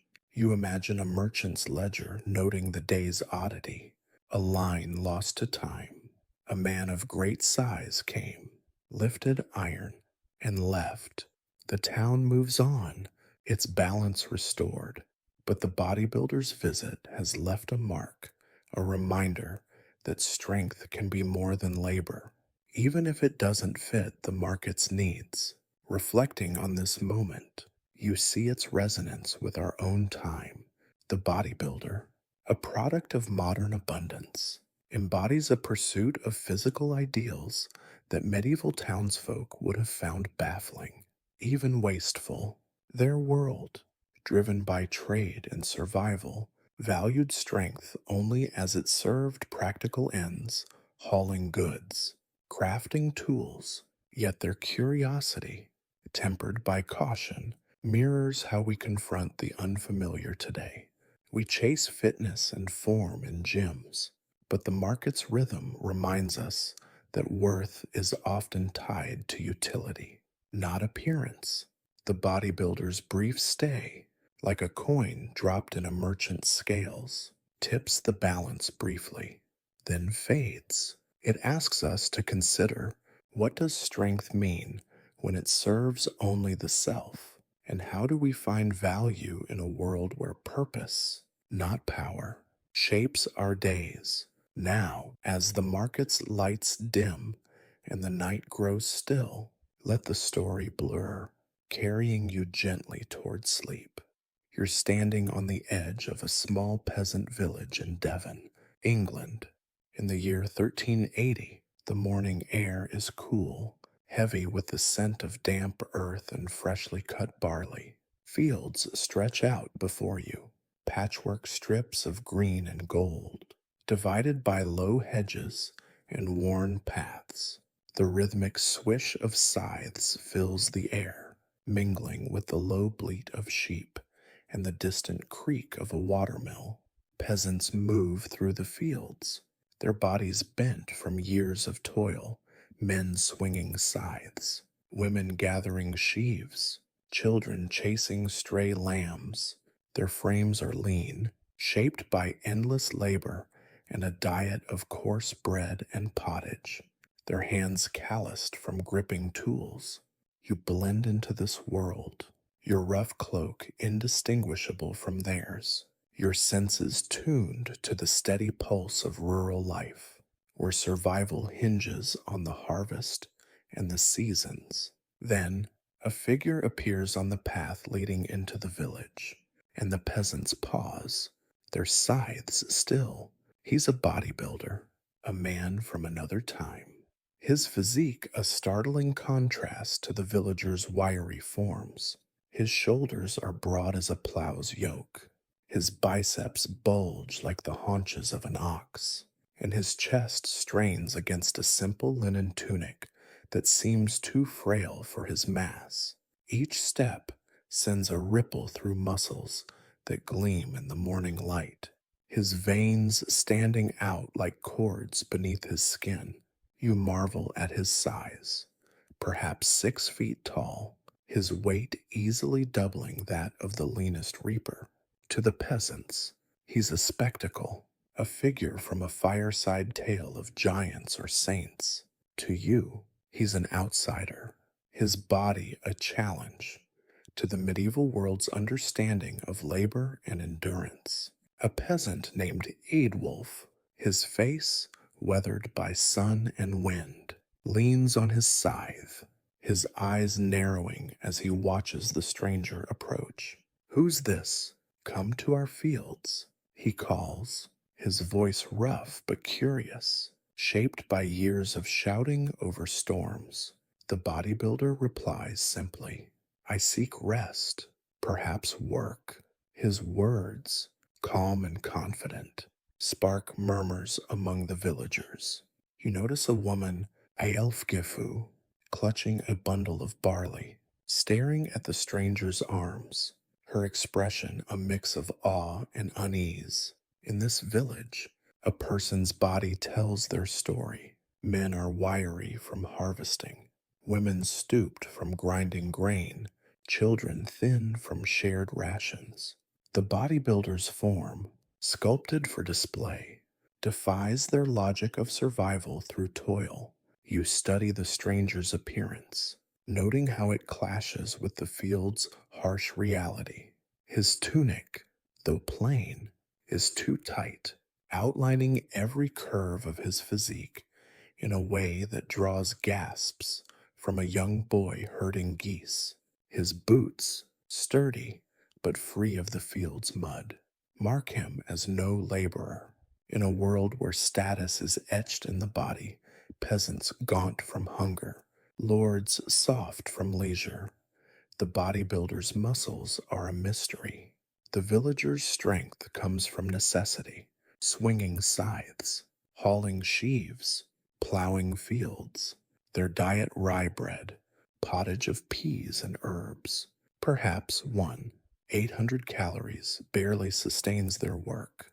The bodybuilder's frame suggests a diet of abundance meat, eggs, grains in quantities unimaginable here. You estimate his needs 3,000 calories or more, costing more than a peasant's monthly earnings. The villagers gather, their tasks forgotten, their eyes fixed on the stranger. Elfgifu whispers to her neighbor, "Is he a lord's man, come to collect taxes?" Her neighbor shakes his head. Tax collectors carry scrolls. Not this bulk. You notice a child, his tunic patched, pointing at the bodybuilder's arms, his voice bright with wonder. To him, the stranger is a hero, but the adults are warier. Edwulf steps forward, his scythe still in hand, and gestures to a stack of sheaves, each bundle heavy with wet barley. "Can you carry these?" he asks, his tone testing. The bodybuilder nods, stepping into the field, and you sense the weight of the moment, a challenge not just to his strength, but to his place in this world of sweat and scarcity. The bodybuilder lifts a sheaf, his muscles flexing as he hefts it onto his shoulder with ease, the bundle light in his grasp. The villagers murmur, a few clapping, but Edwulf's eyes narrow. The sheaf, which would tax a peasant's strength after a long day, seems trivial to the stranger. You hear a woman whisper of saints, her voice tinged with awe. But Edwulf's frown suggests skepticism. In this village, strength is endurance hours of reaping under a relentless sun, not a single lift for show. The bodybuilder's power, while striking, feels detached from their needs as the sun climbs higher, casting long shadows across the fields. You sense the villagers' curiosity teetering toward judgment. Can this stranger's strength serve their endless toil, or will his presence merely highlight the gap between his world of abundance and their struggle for survival? You're still in the peasant village in Devon, 1380, where the midday sun hangs heavy over the fields, casting a golden glow across the swaying barley. The air is thick with the scent of cut stalks and damp earth, mingled with the faint musk of livestock grazing beyond the hedges. The rhythmic swish of scythes continues, a steady pulse broken only by the occasional bleat of a sheep or the laughter of children shooing birds. The peasants work tirelessly, men reaping, women binding sheaves, their bodies lean from years of labor and sparse meals. You stand among them, your cloak blending with their patched tunics, feeling the weight of their toil and the village's unyielding rhythm. The bodybuilder, this towering figure of muscle, stands in the field, his physique, broad shoulders, arms like knotted oak still drawing stairs. His presence, like a sudden storm, has unsettled the villagers, and you sense their curiosity sharpening into scrutiny as they test his place in their world. Eadwulf, the weathered peasant who challenged the stranger, watches closely as the bodybuilder carries another sheaf, his movements powerful but unfamiliar.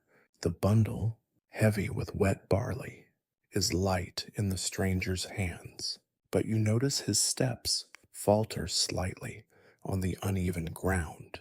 The peasants, their feet calloused from years in the fields, move with a practiced ease the bodybuilder lacks. Eadwulf grunts, his scythe resting on his shoulder, and calls out, "Can you keep pace till dusk?"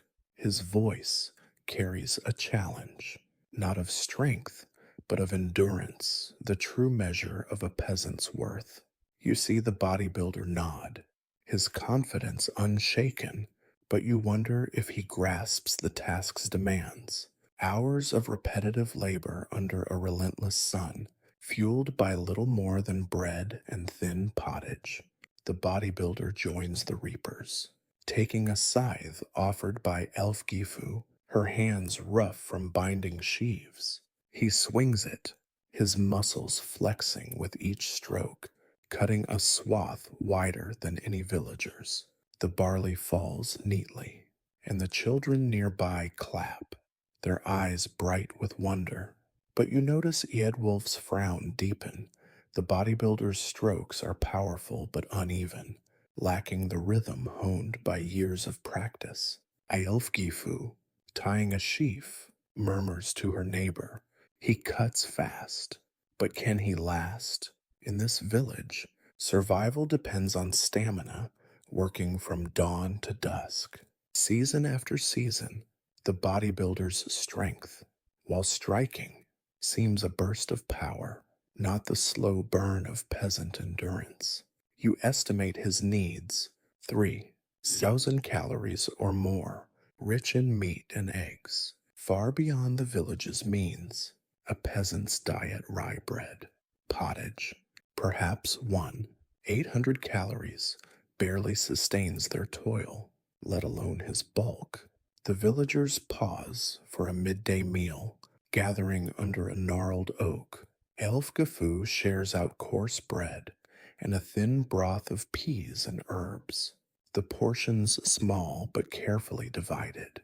The bodybuilder accepts his share, eating slowly, but you know it's not enough. His frame, built for abundance, would need a meal costing more than a peasant's weekly labor. A chicken, worth a day's wages, would be a mere snack. A young man, Cuthred, his hands blistered from plowing, asks, "How do you grow so large?" The bodybuilder replies, "I lift weights, eat well, rest often." The words puzzle the villagers. Lifting for its own sake, eating beyond survival, rest beyond a Sunday's pause. You see Cuthred's confusion, his life bound by endless tasks: reaping, sowing, mending fences. The bodybuilder's discipline, while impressive, feels detached from their world of scarcity. Aelfgifu, her curiosity overcoming her caution, asks, "Where do you come from?" With such ways, the bodybuilder's answer is vague, a far-off place, and you sense his reluctance to describe a world of gyms and plenty that would sound like a lord's fantasy.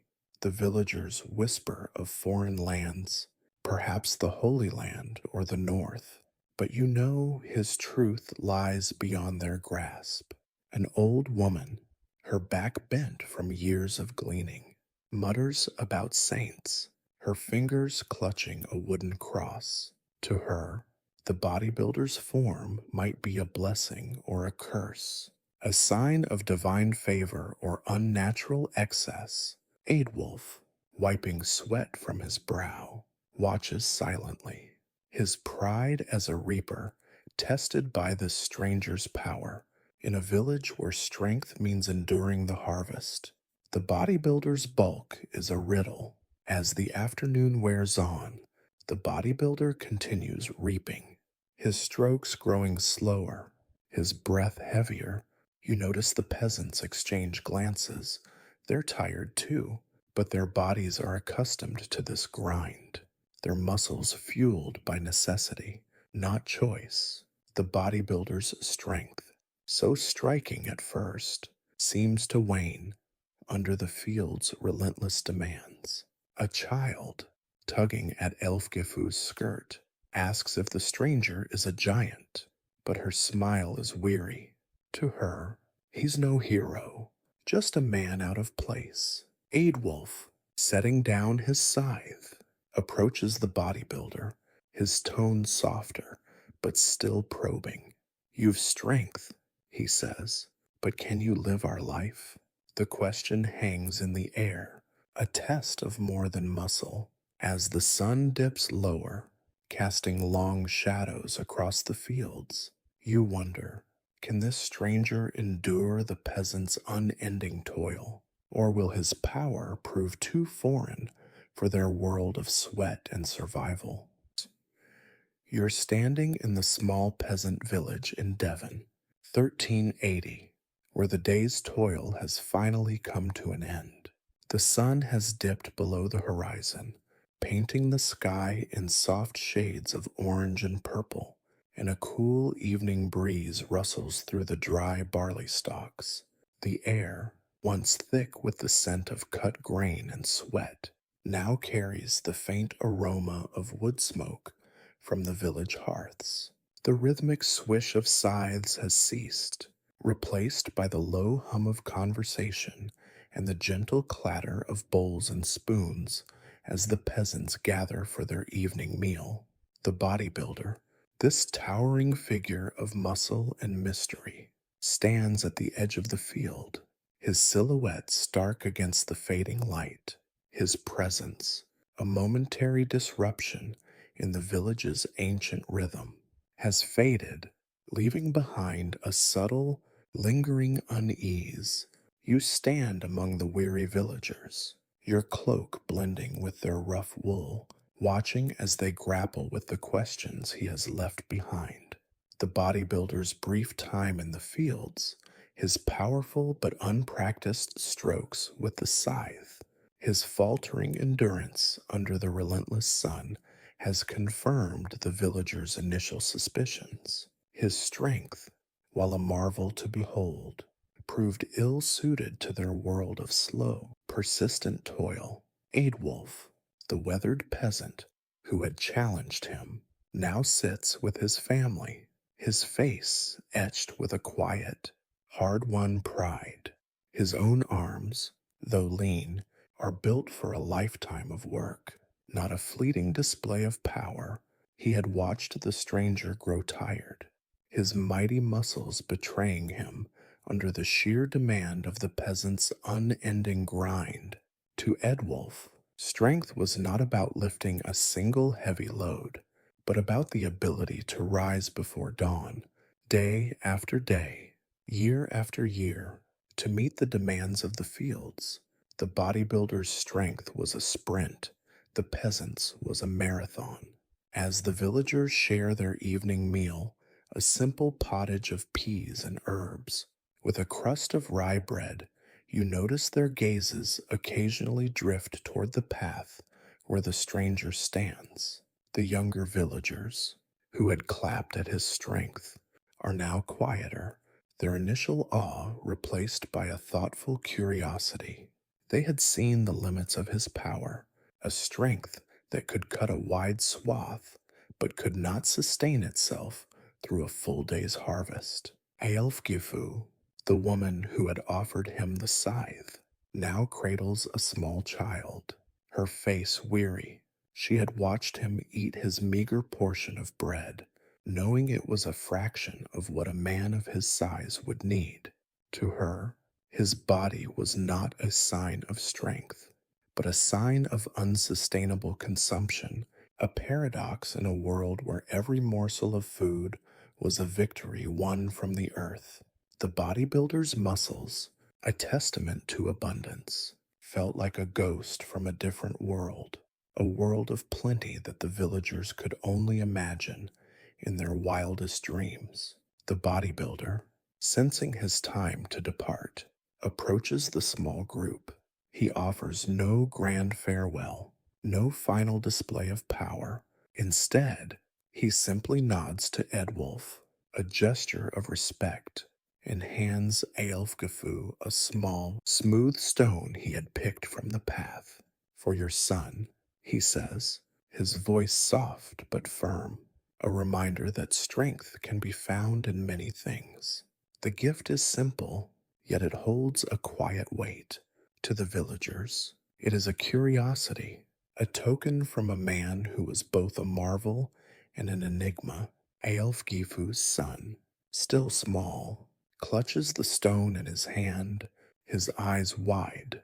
He may never fully understand the strange man who gave it to him, but the stone, a symbol of a strength untethered to their world, will remain.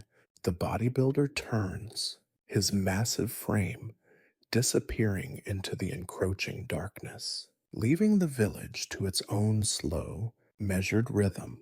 The next morning, the fields are quiet again, save for the rhythmic swish of Edwulf's scythe. The village resumes its daily toil, but something has subtly shifted.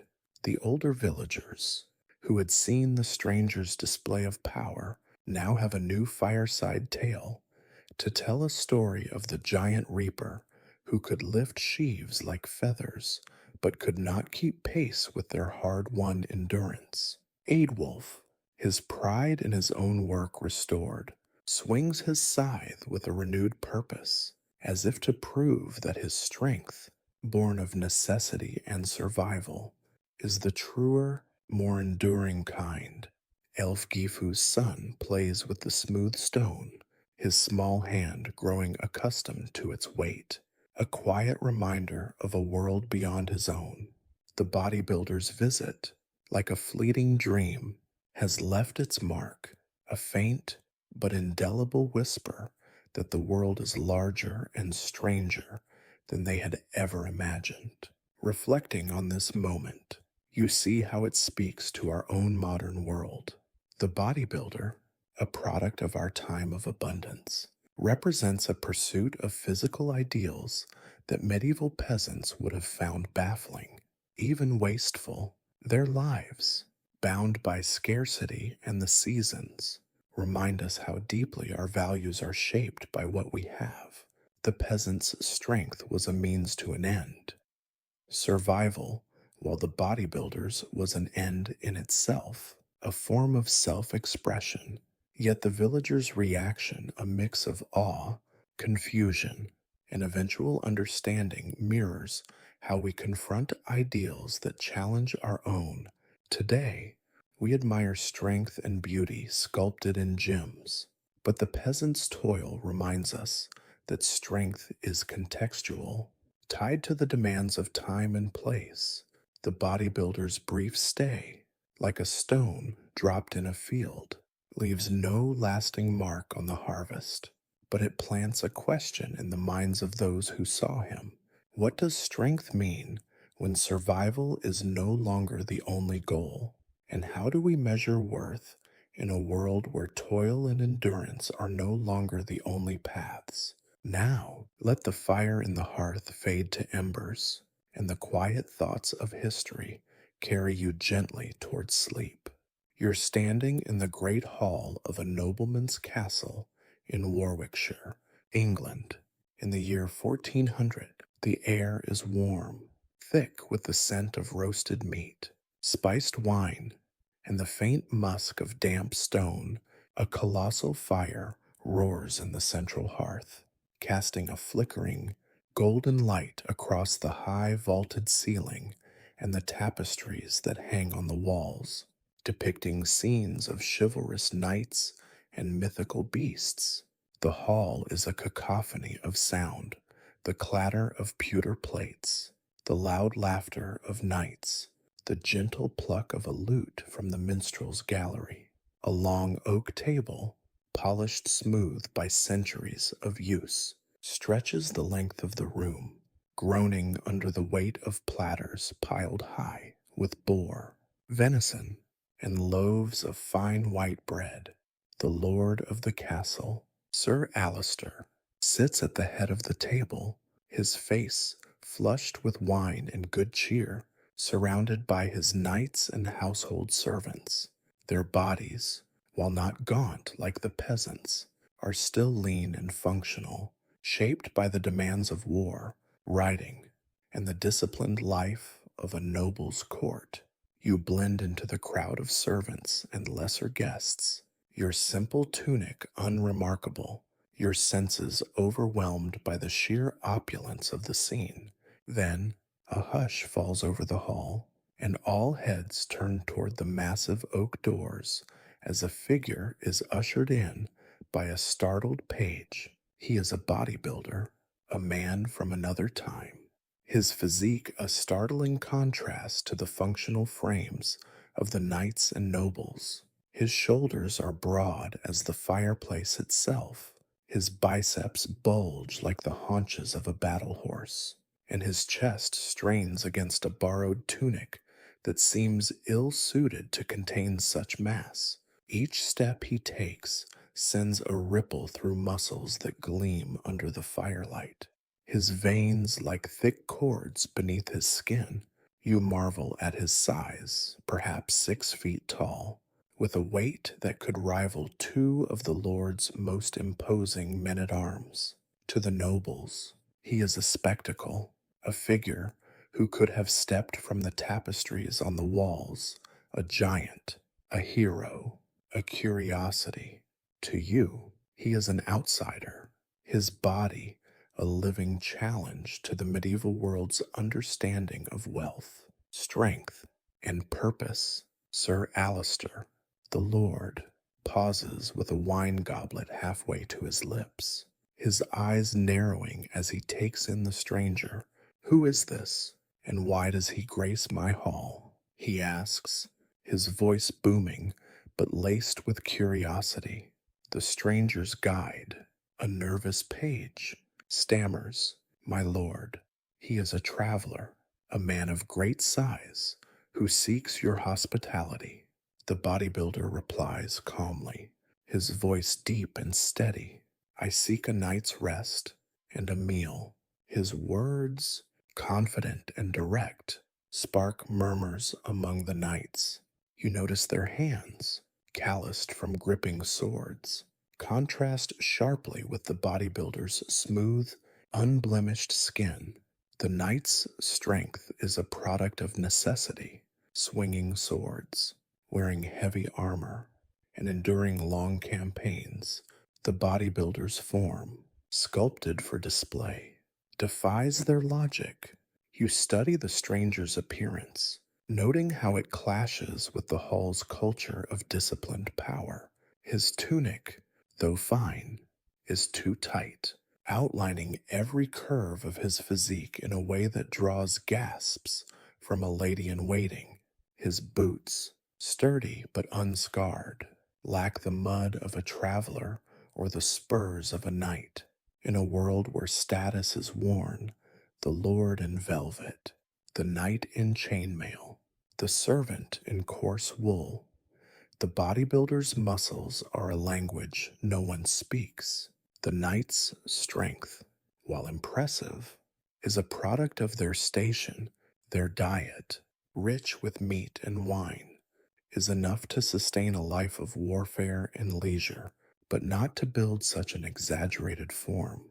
You estimate the bodybuilder's daily needs 3,000 calories or more, rich with protein and grain, would be considered gluttony even by the standards of a noble's feast. His very presence challenges the noble's sense of what is possible, what is natural. The crowd in the hall grows silent, drawn by the stranger's presence. A knight named Sir Edward, his face scarred from a battle, nudges his companion. Is he a Norse giant, a warrior from the northern seas? His companion shakes his head. Unconvinced, Norsemen are strong, but not like this. You notice a group of ladies, their faces hidden behind wimples, whispering and pointing at the stranger's arms, giggling as if he's a jester. To them, he's a marvel, but the knights are more cautious. Sir Alistair, ever the lord, gestures for the bodybuilder to take a seat at the end of the table, offering a goblet of wine. The bodybuilder accepts, his massive frame dwarfing the oaken bench. You sense the weight of the moment. Sir Alistair is not just offering hospitality. He is testing a boundary. This stranger, this human anomaly, is a puzzle to a world that believes it understands the limits of the human body. As the feast resumes, you can't help but wonder, what will the nobleman and his court make of this man? What will they see in his body? A monument to a future of abundance that challenges their world of chivalry and disciplined power. You're still in the great hall of Sir Alister's castle, where the feast is in full swing, and the fire in the hearth crackles merrily. The air, thick with the scent of roasted meat, has become a canvas for the chatter and boisterous laughter of the knights. The bodybuilder, a silent monument of muscle, sits at the far end of the long table, his presence like a stone in a fast flowing river, altering the current of conversation. The knights and nobles, accustomed to a world where strength is a tool for war and honor, eye him with a mix of awe and suspicion. Their own bodies, lean and wiry from years of warfare and riding, are a testament to their station functional, not ornamental. To them, the bodybuilder's physique seems a strange extravagance, a puzzle with no clear solution. You stand near the kitchen entrance, your role as a servant giving you a unique vantage point to observe this clash of worlds. Sir Alister, ever the gracious host and shrewd observer, watches the stranger closely. He signals for a large haunch of venison to be brought to the bodybuilder's plate. The servant, a wiry lad, stumbles slightly under the weight of the platter, but the bodybuilder accepts it with a casual nod. He eats, his movements deliberate, consuming a quantity of meat that would satisfy a small family. You notice the knights at a nearby table exchanging glances, their whispers low but audible. One, a veteran with a scarred cheek, mutters, "He eats like a king. What lord can afford such a guest?" In this time, food is a symbol of power and wealth, a resource to be managed, not consumed with such abandon. The bodybuilder's appetite, a necessity of his physique, is seen as gluttony, a display of wealth without a clear reason. His body, a testament to a world of endless protein and a caloric surplus, is a stark contradiction to the noble's world of feasts and fasts. A young knight, Sir Percival, bold and full of the braggadocio of youth, rises from his seat, his gaze fixed on the bodybuilder. "Your strength is a marvel," he calls out, his voice carrying through the din of the hall. But what use is it without the grace of a true warrior?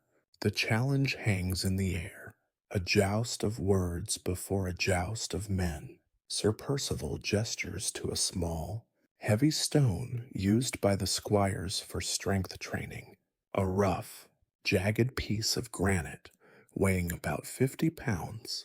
He lifts it with a grunt, his muscles straining, before setting it back down. The bodybuilder, his face unreadable, simply watches. The knights around Sir Percival laugh, a raucous, knowing sound. They understand that strength in a vacuum is meaningless. It must be proven in the crucible of combat. Sir Percival, emboldened by the silence, approaches the bodybuilder, a test of strength. Then he proposes, his tone challenging. "Let us see who can lift this stone the highest." The bodybuilder rises from the bench, his towering frame casting a shadow over the younger knight. He doesn't take the stone. Instead, he simply holds out his hand, his large palm open and his fingers strong. "Your hand," he says, his voice deep and calm. "Let us test the grip of a knight against the grip of a simple man." The challenge is unexpected, and the knights around Sir Percival fall silent, intrigued. A test of raw, unadorned strength, without the flourishes of chivalry or the trappings of a formal duel. Sir Percival, surprised, takes the bodybuilder's hand, his own hand feeling small and delicate in the stranger's immense grip. The two men stand there, their hands clasped, their muscles straining against one another in a silent contest. You see the veins on Sir Percival's neck stand out, his face reddening with effort. But the bodybuilder's expression remains calm, his eyes steady. The contest is over in a matter of moments. With a final, gentle squeeze, the bodybuilder forces Sir Percival's hand to open, the younger knight's fingers uncurling in defeat. There is no sound in the hall save for the crackling of the fire. The bodybuilder has won, not with a flourish or a grand show, but with a quiet, undeniable power that transcends the noble's understanding of strength. Sir Percival, his face a mix of embarrassment and respect, simply bows his head. The bodybuilder returns to his seat, and the feast slowly resumes. But the atmosphere has changed. The knights no longer see him as a simple curiosity or a jester. They see him as a man of great, mysterious power, a force they cannot fully comprehend. Sir Alistair, the lord of the castle, now watches the stranger with a new light in his eyes. He has seen the bodybuilder's strength firsthand, a raw, unadorned power that is not born of a sword or a shield, but of a different kind of discipline altogether. What does this mean for his knights, for his court, for his understanding of the very nature of strength? And how will he, a man who built his world on the traditional codes of chivalry and warfare, respond to this strange, silent challenge from a man who seemingly has no place in his world? You're still in the great hall, where the fire has been banked for the night, and the air is growing cool, carrying only the faintest scent of dying embers and spilled wine. The feast is long over, the platters of meat and bread having been cleared, and the minstrels have retired to their beds. Most of the knights have departed for their sleeping quarters, their laughter and boisterous boasts replaced by the quiet murmur of a few lingering men. The bodybuilder, the great, silent marvel who had disrupted the evening's rhythm, sits alone on his bench at the end of the long table. The victory over Sir Percival was not a cause for celebration or a new boast. It was simply a fact, a quiet demonstration of a power that seemed to belong to a different age altogether.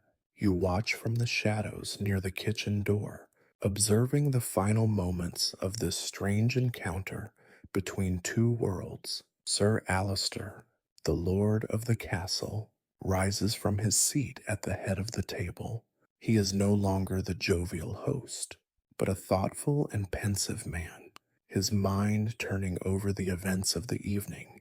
He walks the length of the table and sits on the bench opposite the bodybuilder, a look of profound curiosity on his face.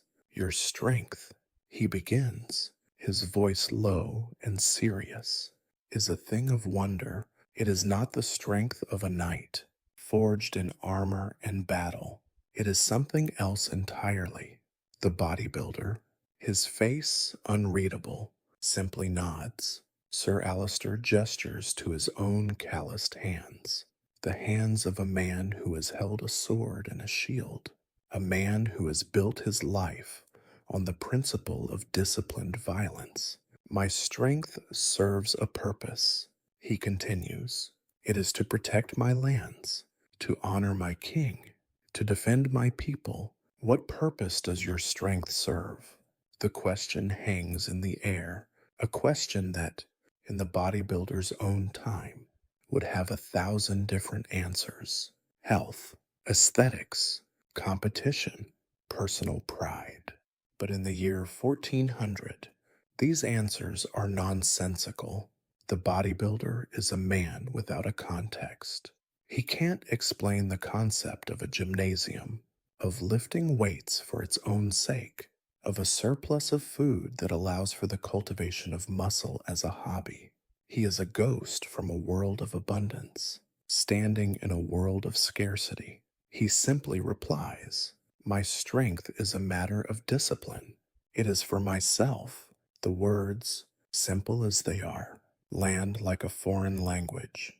To Sir Alister, discipline is to fast for Lent, to train for war, to deny oneself for a higher cause. The idea of discipline for the self, for one's own physical form, is a paradox. Sir Alister, a man of profound pragmatism, finally understands the bodybuilder is not a threat, not a rival, and not a potential knight. He is an anomaly, a human experiment in a world that has no use for such a thing. He is an impossibility made real. You are a marvelous man, the Lord says, with a newfound reverence. He signals for a servant to bring a leather pouch, heavy with coin. Take this for your travels. You are a guest of my house, and you shall not leave without proper coin. The bodybuilder, his face soft with a rare smile, accepts the pouch, his massive hand dwarfing it. He bows his head in a gesture of respect, and you sense a quiet, mutual understanding passing between the two men. Sir Alister, the Lord, has seen the limits of his own world, and the bodybuilder, the stranger, has seen the limits of his own purpose. As dawn begins to break, the bodybuilder prepares to leave. The great hall is silent now, bathed in the gray light of a new day. He walks through the castle gates alone, his borrowed tunic replaced with a simple, sturdy cloak that barely fits his broad shoulders.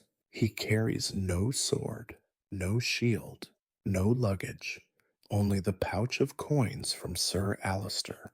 His departure is quiet, a stark contrast to the dramatic entry that had captivated the hall. The knights, rising for their morning prayers and training, only see the empty space where the stranger had been. Yet, they will not forget him. Sir Percival will remember the quiet, undeniable power of his grip. Sir Alister will remember the paradox of a strength that served no purpose beyond itself. The bodybuilder's brief visit to the noble's feast leaves no lasting mark on history. The tapestries still hang on the walls, the knights still train for war, and the Lord still rules his lands. But in the minds of those who saw him, a seed has been planted, a question that will linger for years to come. What is true strength? Is it the power to win a joust, to conquer a rival, to protect a castle, or is it the power of discipline, of self-creation, of a body built for its own sake? Reflecting on this moment, you see how it speaks to our own time. The bodybuilder, a product of modern self-realization and abundant resources, is a mirror held up to a world that saw strength as a means to an end. The knights of the 15th century could never have imagined a world where strength was a choice, not a necessity. Today, we have the luxury of that choice. We can build our bodies for our own sake, and we can pursue our own passions without a direct link to our survival. But the memory of Sir Alister and his court reminds us that this luxury is not a given. It is a fragile thing, built on the bones of a history where strength was a tool for survival, and purpose, not power, defined a man's worth. Now, let the sun rise over the castle, and let the quiet thoughts of history carry you gently towards sleep. And so, our journey through the muddy, cobbled streets of medieval Europe comes to a close.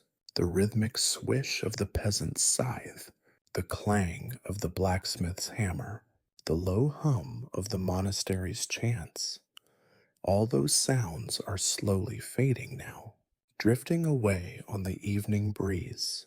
The stranger, this man of impossible strength, has melted back into the mists of time, a fleeting image in a world that could not contain him.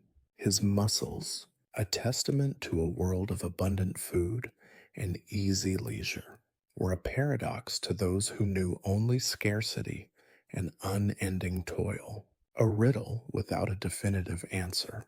But perhaps, in his passing, he left behind a whisper of a question, not about his strength, but about the very nature of what it means to build a life, a body, and a purpose. Now, as the stories fade into the stillness of the night, and the images of castles and fields blur into the darkness, you can let your own thoughts drift. The past is a quiet place now, a place of soft echoes and gentle shadows. There is nothing left to hold on to, nothing left to worry about. The weight of history, the struggle of survival, the curiosity of a stranger, all of it is settling, like dust upon the cobbles. Just the slow, steady rhythm of the world turning, a soft, familiar beat in the stillness. You can let the quiet settle in around you, safe and sound, as the final echo fades completely. And now you can rest,